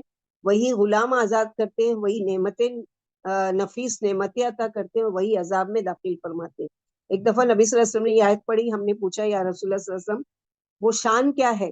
فرمایا گناہ کا معاف کرنا, غم و رنج ہٹانا, کسی کو عروج دینا اور کسی کو پست کرنا. پھر فرمایا کہ تم اپنے رب کی کن کن نعمتوں کو جھٹلاؤ گے. سنفرغ لکم ایھا الثقلان, القریب ہم فارغ ہوئے جاتے ہیں تمہارے لیے اے زمین کے 2 بوجھوں. ثقل بوجھ کو کہتے ہیں جو سواری پر لدا ہوا ہوتا ہے, جیسے کسی گاڑی یا گھوڑے پر. جنہوں اس کو زمین کا بوجھ کہا گیا کیونکہ یہ دونوں زمین پر سوار ہیں, لدے ہوئے ہیں بوجھ کی طرح. سنفرغ کا یہ مطلب نہیں ہے کہ اللہ تعالیٰ ابھی بہت زیادہ بزی ہیں, بہت زیادہ مصروف ہیں کہ وہ انسان کا حساب نہیں لے سکتے, اور ایک وقت آئے گا جب وہ حساب لیں گے. مراد یہ ہے کہ خاص وقت مقرر ہے, اس وقت سے پہلے ابھی کچھ اور کاموں کا وقت ہے. جب ان کاموں سے فراغت ہو جائے گی تو دوسرے کام شروع کیے جائیں گے. یعنی ابھی دنیا کے سارے کام چل رہے ہیں کیونکہ انسان کے حساب کا بھی وقت نہیں آیا, لیکن اس دن تو صرف یہی کام رہ جائے گا نا. اس دن نعمتوں کو دینا ہے اور یہ ساری چیزیں کرنا ہے, یہ نہیں ہے, بلکہ اس دن صرف اور صرف لوگوں کا حساب کتاب لیا جائے گا. فارغ ہونے کا یہ معنی نہیں کہ اب اللہ تعالیٰ مشغول ہے اور حساب کے لیے فارغ ہو جائیں گے. اللہ تو ہر وقت فارغ ہی فارغ ہے. دراصل یہ جملہ بطور ڈانٹ کے، یعنی کسی کو کہا جاتا ہے نا اچھا تم اب آئے ہو، تو یہ کس چیز کے لیے؟ ایک ڈانٹ کے طور پر، یعنی اس کو تنبیہ کی جا رہی کہ تم بہت لیٹ آئے ہو. تو یہاں پر بھی بطور تنبیہ کے لیے کہا گیا کہ لوگوں ہوشیار ہو جاؤ، تمہاری گرفت کا اور حساب و کتاب کا زمانہ قریب آ رہا ہے، جب پورے انصاف کے ساتھ فیصلے کر دیے جائیں گے، تم سے حساب لے لیا جائے گا. مجھ کو حساب سے کوئی چیز مشغول نہیں کرے گی. جیسے کوئی غصے میں کہہ دے کہ میں فرصت سے تم سے نپٹوں گا، تو حالانکہ وہ کسی کام میں گھرا ہوا نہیں ہوتا، لیکن وہ بولتا ہے کہ اس کام کے لیے میں اپنے آپ کو فارغ کروں گا، یعنی اسپیشلی ٹائم نکالوں گا. تو اللہ سبحانہ و تعالیٰ بھی اسی طرح کہ اللہ کی مثال تو نہیں دی جا سکتی ہماری مثالوں سے. اس کا مطلب صرف اتنا ہوتا ہے کہ وقت آنے پر تیری خبر لوں گا. اسی طرح یہاں اللہ نے فرمایا کہ ہم تمہارے حساب کے لیے فارغ ہونے والے ہیں، یعنی اب ہم بھی فارغ ہیں اور مقررہ وقت آنے پر تمہارا حساب لے لیں گے اور تم سے نپٹ بھی لیں گے. اس قدر مؤثر پیرا ہے یہ کہ جس سے نیند کے متوالے گھبرا کر آنکھیں ملتے ہوئے کھڑے ہو جائیں اور اپنے اپنے بچاؤں کی فکر میں مشغول ہو جائے. لہٰذا تم اپنے رب سے غافل ہو کر اس کی کن کن نعمتوں کو جھٹلاؤ گے. یہ بھی بتا دیا کہ آزادی تو دی دنیا میں، لیکن یاد رکھو ایک ایک چیز کا میں حساب لینے والا ہوں، اور میں اس کے لیے اسپیشلی تمہارے لیے ٹائم نکالوں گا. یعنی اس کام کے لیے کہ یہ مت سمجھو کہ تم کو عبث پیدا کر دیا گیا ہے یا دنیا میں آئے تو تم کو ایسے ہی چھوڑ دیا جائے گا، بلکہ ہر ایک سے اللہ حاسبنا حسابا یسیرا، یا رب اللہ تعالیٰ ہم سے آسان حساب لینا. یا معاشر الجن والانس ان استطعتم ان تنفذوا من اقطار السماوات والارض فانفذوا لا تنفذون الا بسلطان. اے جنوں انس، اگر تم میں استطاعت ہے، اگر تم میں ہمت ہے، قوت ہے، طاقت ہے کہ آسمانوں اور زمین کے کناروں سے بھاگ نکلو، یعنی اس کائنات سے بھاگ نکلو، تو بھاگ کر دیکھو. لا تنفذون الا بسلطان، نہیں تم بھاگ سکتے مگر اس کے لیے بڑا زور چاہیے، اور یہ زور اللہ کے سوا کسی کے پاس نہیں ہے. یعنی اللہ سبحانہ وتعالیٰ بتا رہے ہیں کہ دنیا میں تم اپنی منمانی کر رہے ہو، اپنی سرکشی کی زندگی گزار رہے ہو، تو تم میں اتنی طاقت ہے کہ تم اللہ کے سوا دوسروں کو پکارتے ہو، تو ذرا یہ طاقت بھی دکھاؤ کہ پھر اللہ کی کائنات سے نکل کر دکھاؤ.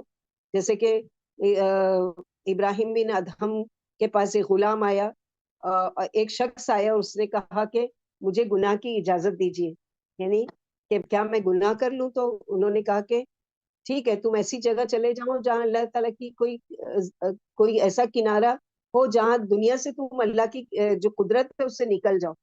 تو اس نے کہا کہ سبحان اللہ، یہ کیسے ہو سکتا ہے کہ میں اللہ کی قدرت، اللہ کی ساری کائنات ہے، اس سے کیسے نکل سکتا ہوں؟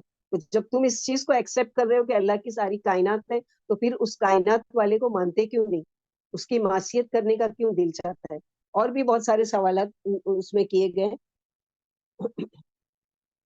یعنی اللہ کے حکم و تقدیر سے بھاگ کر کہیں نہیں جا سکتے، وہ تمہیں گھیرے ہوئے، اس سے بچ کر نہیں جا سکتے. اس کا فیصلہ تم پر جاری ہو کر ہی رہے گا. جدھر بھاگ کر جاؤ گے پکڑ لیے جاؤ گے. یہ میدان محشر کا بیان ہے. موقف میں تمام مخلوق کو چاروں طرف سے فرشتے گھیرے ہوئے ہوں گے، یعنی ایک باؤنڈری لگ جائے گی فرشتوں کی، جن کی 7 صفیں ہوں گی. ایک تو فرشتوں کی تعداد اور فرشتوں کی ہائٹ اور فرشتوں کی قوت، اور پھر ایک لہر نہیں، 7 لہر چاروں طرف سے سرکل میں گھیرے ہوئے ہوگی. کوئی شخص اپنی جگہ سے کھسک بھی نہیں سکے گا. سلطان یعنی اللہ کا حکم، یعنی بغیر اللہ کے حکم کے ایک قدم بھی نہیں اٹھا سکو گے. جیسے سورہ قیامہ میں یقول الانسان یومئذ این المفر کلا لا وزر الی ربک یومئذ المستقر. اس دن انسان کہے گا کہ بھاگ کر کدھر جاؤں، نہیں نہیں کوئی پناہ گاہ ہے ہی نہیں، آج تو تیرے رب ہی کے پاس تیری ٹھہرنے کی جگہ ہے. اور سورہ یونس آیت نمبر 27 میں اللہ تعالیٰ نے فرمایا والذین کسبوا السیئات، جنہوں نے برائیاں کی ان کے بدلہ انہی کے برابر ان کو برائیاں دی جائیں گی اور ان پر ذلت چھاری ہوگی، اور اللہ کے عذاب سے کوئی بچانے والا نہیں ہوگا. گویا ان کے چہرے سیاہ رات کے ٹکڑوں سے ڈھانک دیے گئے ہیں، یہی جہنمی ہے جہاں ہمیشہ ہمیشہ رہیں گے. تو تم اپنے رب کی کون کون سی نعمتوں کو جھٹلاؤ گے؟ یرسلوا علیکم شواظ من نار ونحاس فلا تنتصران. بھاگنے کی کوئی کوشش کرو گے تو تم پر آگ کا شعلہ پھینکا جائے گا اور دھواں. نحاس دھوئیں کو کہتے ہیں فلا تنتصران، یعنی بھاگنے کی کوشش کرو گے تو بغیر دھوئیں والا شعلہ جو چمکدار ہوتا ہے. غاسون کہتے ہیں دھواں بغیر آگ کے. یہ دونوں تمہارا پیچھا کریں گے، جیسے آنسو گیس وغیرہ چھوڑی جاتی ہے، پھر تم اس کا مقابلہ نہیں کر سکو گے. یعنی بھاگنے کی اول تمہیں قوت ہی نہیں ہے کہ تم اللہ کی کائنات سے نکل کر بھاگ سکو، یا اس دن میدان محشر سے کہ نہیں میں حساب نہیں دینا چاہتا اللہ تعالیٰ سے کہ قوت سے قدرت سے میں نکل کر بھاگ جاتا ہوں. تو اگر کوشش بھی کرو گے تو تم کو ایسے شعلے سے تم پر حملہ کیا جائے گا کہ جو بغیر دھوئیں والا ہوگا، جس سے تم پکڑ لیے جاؤ گے. فَبِأَيِّ آلَاءِ رَبِّكُمَا تُكَذِّبَانِ فَإِذَا انشَقَّتِ السَّمَاءُ فَكَانَتْ وَرْدَةً كَالدِّهَانِ. پھر جب آسمان پھٹ جائے گا تو وہ سرخ ہو جائے گا تیل کی تلچھٹ کی طرح، یا سرخ چمڑے کی طرح. یعنی قیامت کے دن جب آسمان پھٹے گا تو سرخ چمڑے کی طرح نظر آئے گا. آج جو آسمان دیکھنے میں بہت خوبصورت نظر آتا ہے، اور وہ شواز آگ کا شعلہ یا دھواں یا سبز رنگ کا ختم ہو جانے والا شعلہ، یا وہ شعلہ جو آگ کے اوپر اور دھوئیں کے نیچے ہوتا ہے. شواز من نار یعنی آگ، سیلاب. نخاسن یعنی آگ کا دھواں. نابغہ کے ایک شعر میں یہ لفظ استعمال کیا گیا ہے. ابن عباس رضی اللہ تعالیٰ عنہ فرماتے ہیں شواز وہ شعلہ ہے جس کے ساتھ دھواں نہ ہو. جب ان سے اس معنی کا شاہد پوچھا گیا تو انہوں نے امیہ بن ابی سلط کا شعر پڑھ کر سنایا. نافع بن ارزق نے کہا آپ نے ٹھیک فرمایا، اچھا نحاس کیا ہے؟ فرمایا وہ دھواں جس کے ساتھ شعلہ نہ ہو. نافع نے پوچھا کیا اس معنی کو عرب پہچانتے ہیں؟ فرمایا ہاں، اور وہ نابغہ کا شعر پڑھ کر سنا دیا. بہرحال یہ معنی ہوئے کہ اگر تم قیامت کے روز بھاگنا چاہو گے تو جہنم پر یقیناً فرشتے آگ برسا کر دھواں چھوڑ کر تمہارے سروں پر پگھلا ہوا تانبا بہا کر تمہیں کہیں بھاگنے نہیں دیں گے. تم نہ ان کا مقابلہ کر سکتے ہو، نہ ان سے انتقام لے سکتے ہو، اور نہ ہی ان کو ہٹا سکتے ہو. بتاؤ تم اپنے رب کی کون کون سی نعمت کو جھٹلاؤ گے؟ پھر فَإِذَا انشَقَّتِ السَّمَاءُ فَكَانَتْ وَرْدَةً كَالدِّهَانِ. قیامت کے دن آسمان پھٹ جائے گا، جیسا کہ سورہ حقہ میں آئے گا وَانشَقَّتِ السَّمَاءُ فَهِيَ يَوْمَئِذٍ وَاخِيَةٌ. اور آسمان پھٹ جائے گا، پھر وہ اس دن ریزہ ریزہ ہو جائے گا. اور سورہ فرقان آیت نمبر 25 میں یوم تشقق السماء بالغمام، جس دن آسمان بادلوں میں پھٹ جائے گا اور فرشتے اتار دیے جائیں گے. سورہ انشقاق آیت نمبر 2 اذا السماء انشقت، جب آسمان پھٹ جائے گا اور اپنے رب سے اجازت مانگے گا اور اس کو یہی لائے کہ یعنی پگھل کر تلچھٹ اور پگھلی ہوئی چاندی کی مانند ہو جائے گا، اور کپڑے کی طرح رنگ پر رنگ بدلے گا، کبھی زرد کبھی نیلا اور کبھی سبز. جیسے آگ کا کلر دیکھتے ہیں ہم لوگ، آگ جب بھڑکتی ہے تو کیسے کبھی بالکل سرخ ہوتی ہے، پھر کبھی گرین نظر آتی ہے، اس میں تھوڑا بلو ہوتا ہے، تھوڑا اس طرح سے اس دن اس کی حالت ہوگی. معاملے کی نزاکت اور قیامت کی ہولناکی و گھبراہٹ نے اس کی یہ حالت بنا رکھی ہوگی.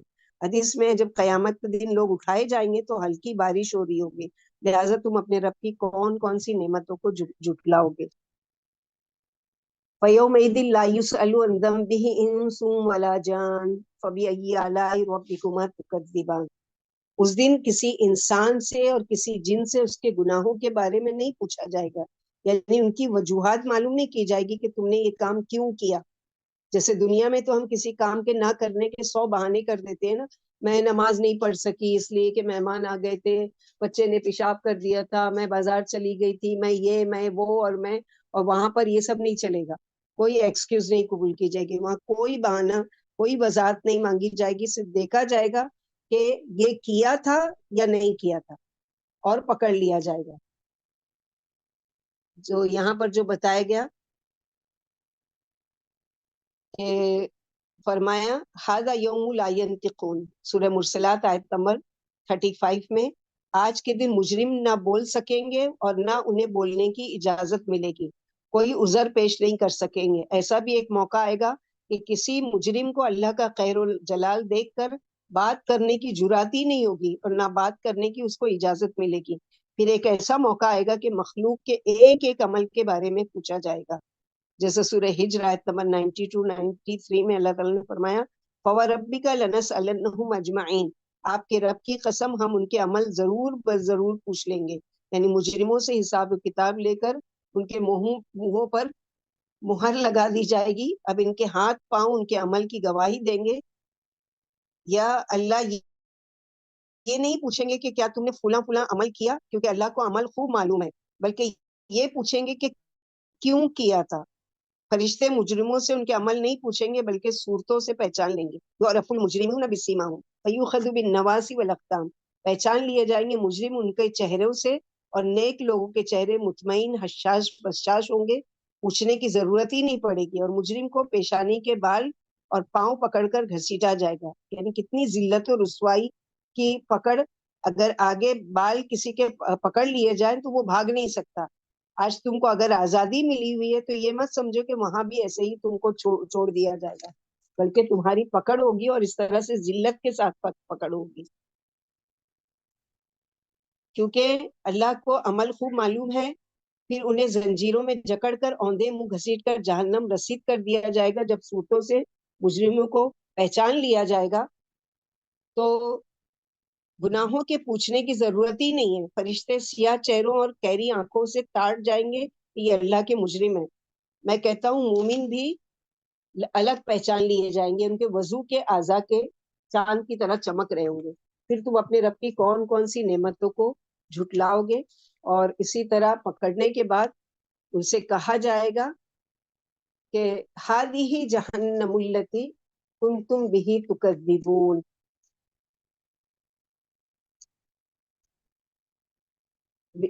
یکذب بها المجرمون، یعنی یہ ہے جہنم، مجرم لوگ جس کو جھٹلایا کرتے تھے، مانتے ہی نہیں تھے، کہتے تھے یہ سب مولویوں کی بڑی باتیں ہیں، جہنم جنت کوئی چیز نہیں ہے، ایسے ہی جہنم کی قصے سنا سنا کر ڈراتے رہتے ہیں۔ آج اس کو کوئی انکار نہیں کر سکے گا، یعنی دنیا میں جو اس کا وہ کر رہا تھا آج کوئی انکار نہیں کر سکے گا، یعنی یہی وہ جہنم ہے جس کے تم قائل نہیں تھے اور جسے جھٹلایا کرتے تھے۔ دیکھو یہ موجود ہے، تم اپنی آنکھوں سے مشاہدہ کر رہے ہو۔ قائلوں اور ذلیل کرنے کے لیے جھڑک کر یہ الفاظ کہے جائیں گے کہ دیکھو چکھو، جیسے آتا ہے نا ذوقوا العذاب، چکھو اب عذاب، اور دیکھو اب اس چیز کو اور محسوس کرو کہ یہ ساری چیزیں یطوفون بینہا و بین حمیم آن، وہ اس میں چکر لگا رہے ہوں گے، طواف کر رہے ہوں گے جہنم کے درمیان اور سخت گرم کھولتے پانی کے درمیان۔ جہنم کی آگ کی وجہ سے سخت پیاس لگے گی، وہاں سے بھاگ کر پانی پینے جائیں گے تو پی ہی نہیں سکیں گے، پھر بھاگیں گے ایسے ہی یہاں سے وہاں، وہاں سے یہاں، اس طرح بھاگتے پھریں گے۔ اور کبھی تو جہنم میں جھونک کر عذاب دیا جائے گا، اور کبھی گرم کھولتا ہوا پانی پلایا جائے گا، یعنی ایک لمحے کے لیے بھی ان کو سانس نہیں دی جائے گی کہ اچھا تھوڑا سا دم کر لو، تھوڑا سا آرام کر لو۔ حمیم وہ مشروب ہے جو پگھلے ہوئے تانبے جیسا ہوگا، اور اندر جاتے ہی آنتوں اور اعضاء کو ریزہ ریزہ کر کے نکال دے گا، یعنی اتڑیاں اس کی نکل کر اس سے بہ کر باہر آ جائے گی، جیسے کہ سورہ غافر آیت نمبر 71 72 میں پڑھ چکے۔ اذ الاغلال فی اعناقہم، جب ان کی گردنوں میں توق ہوں گے، زنجیروں میں جکڑ کر جہنم میں گھسیٹے جائیں گے، پھر جہنم میں جھونک دیے جائیں گے۔ آن حمیم کی صفت ہے، یعنی انتہائی گرم، جس سے آگے گرم کرنا ناممکن ہے، یعنی اتنا گرم کہ اب اس سے زیادہ گرم کوئی چیز ہو ہی نہیں سکتی۔ اب بتاؤ اپنے رب کی کون کون سی نعمتوں کو تم جھٹلاؤ گے۔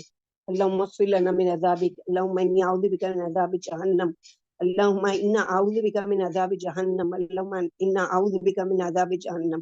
جو جہنم سے پناہ مانگتا ہے، جہنم خود گواہی دیتی ہے کہ اللہ تعالیٰ اس کو مجھ سے بچا لیجیے۔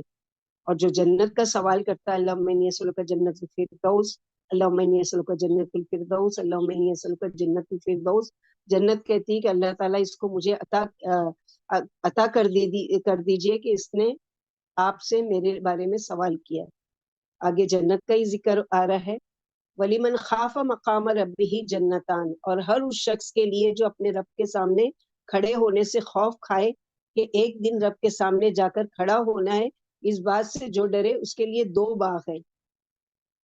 ہم بیماری کے ڈر سے تو کھانا چھوڑ دیتے ہیں، لیکن اللہ کے ڈر سے حرام کام اور گناہ نہیں چھوڑتے۔ بہت سے نیکی کے کام لوگوں کے لیے تو چھوڑ دیتے ہیں، یعنی یہ پہنوں گی تو لوگ کیا کہیں گے، یہ کروں گی تو لوگ کیا کہیں گے، کبھی یہ خیال ہے کہ ہم کو کہ اگر یہ نہ کروں گی تو اللہ کو کیا جواب دوں گی، کیسے اللہ کا سامنا کروں گی۔ دو باغ کیوں؟ اس لیے کہ انسان ایک موڈ پر نہیں رہ سکتا، یعنی مثلا اس کو ایک سلور سے اگر دل بھر گیا تو گولڈن جیسے کہ اللہ کے نبی صلی اللہ علیہ وسلم نے فرمایا کہ 2 جنتیں ہیں، ایک سونے کی ہے اور اس کی تمام دیوار اور تمام برتن اور تمام اس کے ہر چیز سونے کی ہے، اور ایک ہے چاندی کی، وہ تمام چیزیں سورہ واقعہ میں اس کی ڈیٹیل آئے گی انشاءاللہ۔ تو کہا گیا ہے کہ یہ اس آیت کے بارے میں اتری جس نے کہا تھا کہ مجھے جلا دینا، یعنی ولیمن خاف مقام ربہ جنتان، جیسے کہ پہلے کے زمانے میں ایک شخص تھا، آپ لوگوں کو بہت مرتبہ سن چکے یہ حدیث، کہ موت کے وقت اس کو کیا حال تھا کہ اپنے بیٹوں کو وصیت کی کہ جب میں مر جاؤں تو مجھے جلا کر میری راکھ کچھ ہوا میں بہا دینا، کچھ سمندر میں اڑا دینا، ڈبا دینا، اور کچھ اس طرح سے کر دینا۔ تو بیٹوں نے اس کی وصیت کے مطابق وہی کیا۔ اللہ سبحانہ و تعالیٰ قادر ہے، اللہ تعالیٰ نے اس کی تمام راکھ کو جمع کر کے اس کو واپس کھڑا کیا اور اس سے پوچھا کہ تم نے یہ وصیت کیوں کی؟ اس نے کہا یا رب تیرے سامنے کھڑے ہونے سے ڈر کے مارے، تو اللہ سبحانہ و تعالیٰ اس کو بخش دیں گے۔ یہ خشیت کیا ہے؟ اللہ تعالیٰ کی ہر حال میں اللہ سے ڈرنا، کوئی نیکی کا کام جو موقع مل رہا ہے اس کو کر لینا اللہ کی خاطر، اللہ کی رضا و خوشنودی کے لیے۔ کوئی گناہ کا کام کرنے کا دل چاہ رہا ہے لیکن اللہ کی خاطر اس کو چھوڑ دینا، یہ اللہ کی خشیت ہے۔ جیسے کہ سورہ نازیات میں پڑھیں گے کہ من خشی الرحمن بالغیب، جو اکیلے میں اللہ سے ڈرتا تھا تو اس کے لیے ہے، اور شاید اللہ کے تلاش کرنے پر بھی نہ مل سکوں، یہ کہہ کر اس نے ایک دن رات توبہ کی، اللہ نے اس کی توبہ قبول فرمائی اور جنت میں داخل فرمایا۔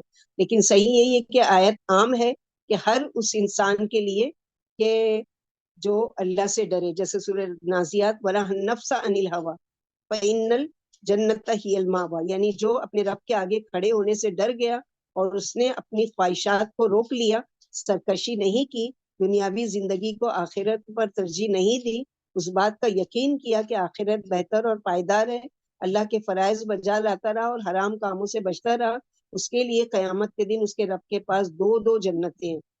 ایک حدیث میں ہے 2 جنتیں چاندی کی ہوگی اور ان کا سارا ساز و سامان چاندی ہی کا ہوگا، اور 2 جنتیں سونے کی ہوں گی، ان کا سارا ساز و سامان سونے ہی کا ہوگا، اور لوگوں کے اور اپنے رب کے دیدار میں بجز کبریائی کے پردے کے اور کوئی چیز حائل نہیں ہوگی۔ یہ عدن والی جنت میں ہوں گے۔ عدن والی جنت وہ جس کو اللہ تعالیٰ نے اپنے ہاتھ سے پیدا کی ہے۔ یہ آیت انسان اور جن سب کے لیے عام ہے، معلوم ہو کہ مومن و متقی جن جنتی ہیں، اسی لیے اللہ نے اس صلے کا جن اور انسان دونوں پر احسان جتایا ہے۔ پھر ان جنتوں کی صفتیں بیان کی کہ جنت اور بھی کیا کیا چیز ہے، کیونکہ جنوں میں بھی انسان ہیں، اچھے ہیں اور برے ہیں، تو جو اچھے ہیں ان کے لیے بھی جنت ہے اور جو برے ہیں ان کے لیے بھی جہنم ہے، تو دونوں کے لیے یہ نعمتیں ہیں۔ اور اس کے علاوہ زواتا افنان، یہ دونوں باغ ہری بھری ڈھالیوں سے بھرپور ہوں گے۔ فنن افنان کی جمع سنگولر ہے، یعنی ان باغوں کے اندر جو درخت ہوں گے ان کی ڈالیاں ہری بھری ہوں گی۔ بعض جگہ میوے بھی آیا ہے کہ ڈالیاں میوے اور پھلوں سے لدی ہوئی ہوں گی۔ یہاں پر جو بتائی گئی کہ فرمایا ہرے بھرے پھلوں سے لدی پھلدی خوبصورت اور بیدہ زیب شاخوں والی جنتیں ہیں، ان شاخوں پر بے نظیر اور پکے پھل لدے ہوئے ہوں گے۔ ان میں جو درخت ہیں ان کی شاخیں گھنی ہیں، شاخوں کا سایہ دیواروں پر بھی ہوگا اور سیدھی سیدھی اور رنگین شاخیں ہوں گی، یعنی اس میں قسم قسم کی آرام گاہیں ہی ہوں گی۔ ہر ٹہنی طرح طرح کے پھلوں سے لدی ہوئی ہوگی۔ دونوں جنتوں میں وسیع صحن ہوں گے اور ان کے اندر نہریں جاری ہوں گی۔ بھلا تم اللہ تعالیٰ کی کون کون سی نعمتوں کو جھٹلاؤ گے؟ اور فیہما عینانی تجریان، ان دونوں باغوں میں 2 چشمے بہ رہے ہوں گے، یعنی میوے بھی ہیں، درخت بھی ہے، سایہ بھی ہے، اور اس کے علاوہ پینے کے لیے شراب بھی ہے، چشمے بھی ہیں۔ فرمایا کہ ان میں ہر قسم کے میووں کے جوڑے ہیں، یعنی جن کو ہم جانتے ہیں، اور ایسے ہی پھل ہیں جن کو ہم جانتے بھی نہیں اور ہمارے جانے ہوئے پھلوں سے بہتر ہے، جن کو نہ ہماری آنکھوں نے دیکھا، نہ کانوں نے سنا، اور نہ کسی شخص کے دل میں اس کا تصور ہے۔ ابن عباس رضی اللہ عنہ فرماتے ہیں دنیا میں جو پھل ہے خواہ میٹھے ہوں یا تلخ، سب جنت میں موجود ہے، یہاں تک کہ ہنزل بھی، یعنی دنیا کے پھل جنت کے پھلوں کے مقابلے میں محض برائے نام ہے۔ دونوں میں بڑا بھاری فرق ہے، جنت کے پھل دنیا کے پھلوں سے بہت اچھے۔ اب تم ہی بتاؤ کہ اللہ تعالیٰ کی کن کن نعمتوں کو جھٹلاؤ گے، اور جنتوں کے پھل اور ان کی سائز کیا ہے، یہ ساری چیزیں کئی دفعہ پڑھ چکے کہ اللہ کے نبی صلی اللہ علیہ وسلم ایک مرتبہ نماز کسوف یا خسوف پڑھا رہے تھے تو آپ صلی اللہ علیہ وسلم تھوڑا سا آگے بڑھے اور ایک مرتبہ تھوڑا سا پیچھے ہٹے.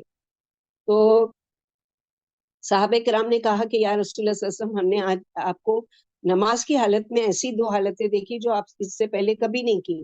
یعنی آپ تھوڑا سا ایک مرتبہ آگے بڑھے اور ایک مرتبہ پیچھے ہٹے. تو آپ صلی اللہ علیہ وسلم نے فرمایا کہ جنت کو میرے سامنے پیش کیا گیا تھا، اور اس کے خوشے جو پھل کے نظر آ رہے تھے، میں چاہ رہا تھا کہ میں اس کو ہاتھ بڑھا کر توڑ لوں. اگر میں اس کو توڑ لیتا، انار تھا یا انگور تھا، اور جیسے بتایا کہ انگور کے سائز جنت کے جو ہے تمہاری دنیا کے مٹکے کے برابر، اور اگر میں وہ پھل توڑ لیتا تو قیامت تک تم اس میں سے کھاتے رہتے لیکن کبھی ختم نہیں ہوتا. تو سوچو کہ کیسی جنت ہوگی اور کیسی اس کے نعمتیں. اور ایک نہیں ہے، جنت کے جو پھل ہیں اس میں کیلا ہے، انگور ہے، انار ہے، اور کھجور ہے. بہت ساری چیزوں کا ذکر اللہ تعالیٰ نے کیا ہے. سبحان اللہ، اللہ سبحانہ وتعالیٰ کی کون کون سی نعمتوں کو انسان جھٹلائے گا اور کون کون سی نعمتوں کا انکار کرے گا. یعنی جیسے ہے نا سورہ بقرہ میں پڑھ چکے کہ جو وہ ان کا دیا جائے گا وہ کہیں گے یہ تو ہم پہلے استعمال کر چکے. تو کہا جائے گا کہ یہ تمہارے نام کے اعتبار سے یہ ہے، لیکن اس کا مزہ چکھو، اس کا سائز دیکھو، اس کا رنگ دیکھو، اور جنت کی کوئی مثال کسی اور چیز سے تو دی ہی نہیں جا سکتی. فیہما من کل فاکہۃ زوجان، دونوں باغوں میں ہر پھل کی دو قسمیں ہو سکتی ہیں. کچھ سوکھے میوے، کچھ تر و تازہ، کچھ ایک قسم کا، کچھ دوسرے قسم کے، مختلف ذائقے والے. یہ سب اللہ کو معلوم ہے، اس لیے کہ جنت کی چیزوں کی تو قسم دنیا میں یعنی تصور ہی نہیں کر سکتا انسان. کہ مثال دی جائے کہ جیسے کہ دنیا میں انار ہے تو جنت کا انار نہیں، بلکہ اس کا سائز بھی الگ اور اس کی ہر چیز الگ. اور فرمایا کہ ہر قسم کے تلخ، یہاں تک کہ یعنی وہ میوے اور وہ ساری چیزیں کہ جس کا تم تصور بھی نہیں کر سکتے. متقین علی فرش بطائنها من استبرق، تکیہ لگائے ہوئے ایسے فرشتوں پر یعنی کارپیٹس پر جن کے استر دبیز ریشم کے ہوں گے. وہ جنتینی دان، اور پھل دونوں باغوں کے قریب قریب جھکے ہوئے ہوں گے. جنتی لوگ بیٹھے ہوں گے، خوش گپیوں میں مبتلا ہوں گے، اور ڈالیاں آگے جھکی ہوئی ہوں گی. ہاتھ بڑھا کر توڑ کر کھائیں گے، یعنی کھڑے ہونے کی بھی تکلیف نہیں دیں گے اللہ تعالیٰ. یہاں ٹیک لگا کر بیٹھنے سے مراد لیٹنا یا چوکڑی مار کر بیٹھنا، یعنی جنتی آرام سے ان فرشتوں پر ٹیک لگا کر بیٹھے یا لیٹے ہوں گے. استبرق یعنی دبیز ریشم جس پر سونے کا کام کیا گیا ہوگا. یہ تو اندرونی حصے کا ذکر ہے. اس کا ظاہری حصہ کیسا ہوگا، یعنی جو استر ہے اندر کا اس کا ذکر ہے کہ وہ اتنا خوبصورت ہے کہ سونے کے کام کیا ہوا. تو سوچو اوپر کا جو ڈریس ہوگا، جب ادنا حصہ دبیز ریشم کا ہے جس پر سونے کا کام کیا گیا ہے، تو ظاہری حصہ جو اوپر کا ہوگا وہ کتنا اعلیٰ اور کتنا خوبصورت اور کتنا قیمتی ہوگا. ابن مسعود رضی اللہ عنہ فرماتے یہ ذکر تو اندرونی حصوں کا ہے، اور اگر تم ظاہری حصوں کو دیکھ لو تو تم حیران رہ جاؤ. جن پر خوبصورت کلکاریاں ہوں گی ان کا علم اللہ ہی کو ہے. پھر فرمایا کہ ان جنتوں کے پھل جنت والوں کے قریب ہوں گے، وہ جس حالت میں ہوں گے جب چاہیں گے انہیں توڑ لیں گے. جیسے سورہ حقہ آیت نمبر 23، قطوفها دانیہ، یعنی اس کے پھل قریب ہی ہوں گے. اور سورہ دہر میں آیت نمبر 14 کہ ودانیتن علیہم ظلالها، بہت ہی قریب پھل ہوں گے، لینے والے کو کسی تکلیف یا تکلف کی ضرورت نہیں ہوگی، بلکہ خود شاخیں جھک جھک کر انہیں میوے دے رہی ہوں گی. پھر تم اپنے رب کی کس کس نعمت کو جھٹلاؤ گے. جب فرش اور اس کی عظمت کو بیان کیا تو فرش والیوں کی بھی بیان کیا خوبیاں، یعنی حوروں کی، کہ اللہ سبحانہ وتعالیٰ نے اس میں تمہاری انٹرٹینمنٹ کے بھی سامان رکھے ہیں. کہ مرد کو جیسے ایک عورت کی خواہش ہوتی ہے اور اس لیے وہ نکاح کرتا ہے، تو وہاں پر بھی یہ چیز کا انتظام ہے اللہ تعالیٰ کیا کہ حور مقصورات فیہن قاصرات الطرف لم یطمثہن انس قبلہم ولا جان. ان باغوں میں نگاہیں جھکانے والیاں ہوں گی. یہ جنت کی عورتوں کی صفت ہے، شرمیلی نگاہوں والیاں، حیا دار، جنہیں ان جنتیوں سے پہلے کسی جن یا انسان نے نہ چھوا ہوگا. یعنی باقیرہ ہوں گی، کنواری ہوں گی. دنیا میں خواہ کوئی عورت کنواری مر گئی ہو یا کسی کی بیوی رہ چکی ہو، بوڑھی ہو، جب جنت میں جائے گی تو نئے سرے سے وہ پیدا کی جائے گی، یعنی جوان ہو کر وہ داخل ہوگی. یعنی فرشوں پر نیچی نگاہوں والی حوریں ہوں گی جو اپنی شرمیلی اور رسیلی نگاہوں سے اپنے شوہروں کو ہی دیکھیں گی، کسی اور پر ہرگز نگاہ نہیں ڈالیں گی۔ وہ جنت میں اپنے شوہروں سے زیادہ کسی کو خوبصورت پیاری پیاری شکل کا اور دلربا نہیں پائیں گی۔ ابن عباس رضی اللہ تعالیٰ فرماتے یہ دوشیزہ حسن و جمال اپنے شوہر کو دیکھ کر اپنی سرولی آواز میں اس سے عرض کرے گی، اللہ کی قسم میں آپ سے زیادہ خوبصورت، آپ سے زیادہ پیارا اور آپ سے زیادہ یعنی اچھا جنت میں کوئی اور کو نہیں دیکھتی۔ آپ سے مجھ کو بہت زیادہ محبت ہے، پھر میں اس اللہ کی کیوں بڑائی بیان نہ کروں جس نے مجھے آپ جیسا حبیب عنایت فرمایا اور مجھے آپ کے لیے بنایا۔ یہ دوشیزائیں بالکل اچھوتی ہوں گی، ان کے شوہروں سے پہلے انہیں نہ کسی انسان نے چھوا ہوگا اور نہ کسی جن نے۔ ہم عمر اور نوجوان ہوگی، اب ان تک ان کے شوہروں سے پہلے کسی کے رسائی نہیں ہوگی۔ یہ آیت بھی مسلمان جنوں کی جنت میں داخل ہونے کی دلیل ہے کہ وہاں جنت میں جن بھی داخل ہوں گے۔ بتاؤ تم اپنے رب کی کن کن نعمتوں کو جھٹلاؤ گے۔ کأنہن الیاقوت والمرجان، ایسی خوبصورت جیسے یعنی بکھرے ہوئے پھیلے ہوئے موتی، یعنی عورتیں جیسے ہیرے موتی کی طرح۔ اس لیے دنیا میں عورت کو چھپ کر رہنے کے لیے کہا گیا۔ عورا کا معنی ہے کہ چھپی ہوئی چیز، کیونکہ وہ قیمتی پتھر ہے، ان کی چمک مان نہ ہو، ان کو کوئی چرا نہ سکے، ان کو کوئی نقصان نہ پہنچا سکے، اسی لیے دنیا میں بھی اس کو حیا کے ساتھ پردے کے ساتھ رہنے کا حکم دیا گیا۔ اور جنت کی عورتوں کی صفات ہی یہی ہے کہ جن کے اندر حیا بھی ہے، عفت بھی ہے، پاک دامنی بھی ہے۔ اس میں حوروں کے اوصاف بیان کیے گئے کہ وہ صفائی، خوبصورتی اور پاکیزگی میں یاقوت کی مانند ہوں گی، اور گورے پن میں، آبداری میں اور سفیدی میں موتی کی طرح ہوں گی۔ مرجان سے یہاں موتی مراد ہے۔ نبی صلی اللہ علیہ وسلم نے فرمایا حور کی پنڈلی کی سفیدی 70 ریشمی جوڑوں میں سے بھی جل ملائے گی، یہاں تک کہ اس کے اندر کا گودا جو ہے وہ بھی نظر آئے گا۔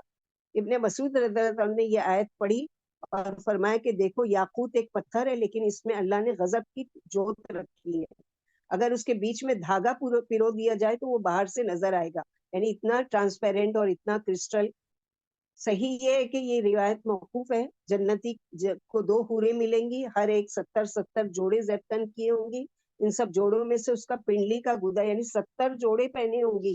اس کے باوجود بھی دنیا میں تو عریاں لباس پہننے کی اجازت نہیں ہے، لیکن وہاں پر ٹرانسپیرنٹ لباس ایسا پہنے گی، اس کی خوبصورتی ایسی ظاہر ہوگی کہ اس کی پنڈلی جو ہوگی، اس کے اندر نلی میں جو گودا ہوگا وہ بھی نظر آ رہا ہوگا۔ سبحان اللہ، یہ اللہ سبحانہ وتعالیٰ کی زبردست قدرت کی نشانیاں ہیں، اور اللہ سبحانہ وتعالیٰ کے یعنی اللہ تعالیٰ اسی لیے فرما رہے ہیں کہ حل جزاء الاحسان الا الاحسان، کیا احسان کا بدلہ احسان کے سوا کچھ اور ہو سکتا ہے؟ یعنی جس طرح انسان یعنی جو نیکی کرے، صبر کر کے دنیا سے ہر چیز میں اپنے دل کو مارتے رہے تھے، ہر لذت والی چیز سے دنیا میں بچتے رہے تھے، تو ان کو اور یہ احسان کا بدلہ احسان کے سوا اور کچھ ہو سکتا ہے؟ اللہ ان کی قدردانی کریں گے، ان کی نیکی کو ضائع نہیں کریں گے۔ یعنی دنیا میں وہ احسان کے درجے پر اللہ کی عبادت کیا کرتے تھے، ہر وقت وہ اللہ تعالیٰ کو محسوس کرتے تھے، اور ہر وقت اللہ سبحانہ وتعالیٰ کی یعنی اس کا ذکر کیا کرتے تھے۔ جیسے جنت میں مرد زیادہ ہوں گے یا عورتیں، یہ ایک سوال ہے۔ لوگوں میں تذکرہ ہوا کہ جنت میں مرد زیادہ ہوں گے یا عورتیں۔ ابو ہریرہ رضی اللہ تعالیٰ بولے کیا ابو القاسم نے یہ نہیں فرمایا کہ پہلا گروہ جو جنت میں داخل ہوگا ان کے چہرے دھوئے رات کے چاند کی طرح چمک رہے ہوں گے، اور اس کے بعد والے گروہ کے چہرے آسمان کے روشن تارے کی طرح ہوں گے، درخشاں ہوں گے، ان میں سے ہر ایک کی 2 بیویاں ہوں گی جن کی پنڈلیوں کا گودا گوشت کے اندر سے نظر آئے گا، اور جنت میں کوئی مجرد نہیں ہوگا۔ اس سے معلوم ہوا کہ جنت میں عورتوں کی تعداد زیادہ ہوگی۔ پھر بتاؤ تم اپنے رب کی کون کون سی نعمت کو جھٹلاؤ گے؟ یعنی جس نے حل جزاء الاحسان الا الاحسان، یعنی جس نے دنیا میں خلوص سے عمل کیا، اس کا بدلہ اعلیٰ درجے کی نعمت ہے۔ دوسری جگہ فرمایا سورہ یونس میں للذین احسنوا الحسنی وزیادہ، جن لوگوں نے پرخلوص عمل کیے انہی کے لیے نیکی ہے اور زیادہ ہے۔ رسول اللہ صلی اللہ علیہ وسلم نے یہ آیت پڑھ کر فرمایا جانتے ہو تمہارے رب نے کیا فرمایا؟ صحابہ نے جواب دیا کہ اللہ اور اس کے رسول بہتر جانتے ہیں۔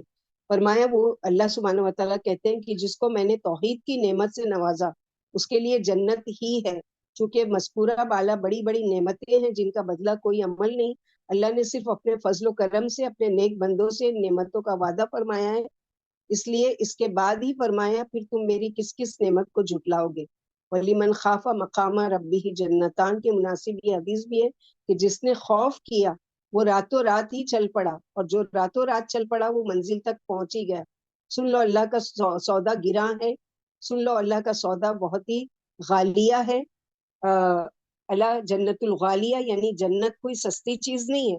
اپنے نفس کی خواہشات کو مارنا اور اپنے جو بھی پسندیدہ چیزیں اللہ کی خاطر اس کو چھوڑنا اور وہ کام کرنا جو اللہ کی رضا و خوشنودی کے ہے، وہ ساری چیزیں اس میں ہے کہ اللہ تعالیٰ کی خشیت، اللہ تعالیٰ ہم کو ایسی جنت میں داخل کرے اور ایسی جنت میں جانے والے اعمال کرنے کے اللہ تعالیٰ ہم کو توفیق دے۔ اللہ سبحانہ وتعالیٰ ہم سب سے راضی ہو جائے۔ اللہم انا نسألک الجنۃ وما قرب الیہا قول وعمل ونعوذ بک من عذاب جہنم وما قرب الیہا قول وعمل واسألک ان تجعل کل قضاء قضیتہ لی خیرا۔ اللہ تعالیٰ سے سوال کرتے ہیں کہ آپ نے ہماری تقدیر جو بنائی ہے اس کو خیر کے ساتھ ہی باقی رکھنا۔ ربنا تقبل منا انک انت السمیع العلیم وتب علینا انک انت التواب الرحیم۔ سبحان ربک رب العزۃ عما یصفون وسلام علی المرسلین والحمد للہ رب العالمین۔ سبحانک اللہم وبحمدک اشہد ان لا الہ الا انت استغفرک واتوب الیک۔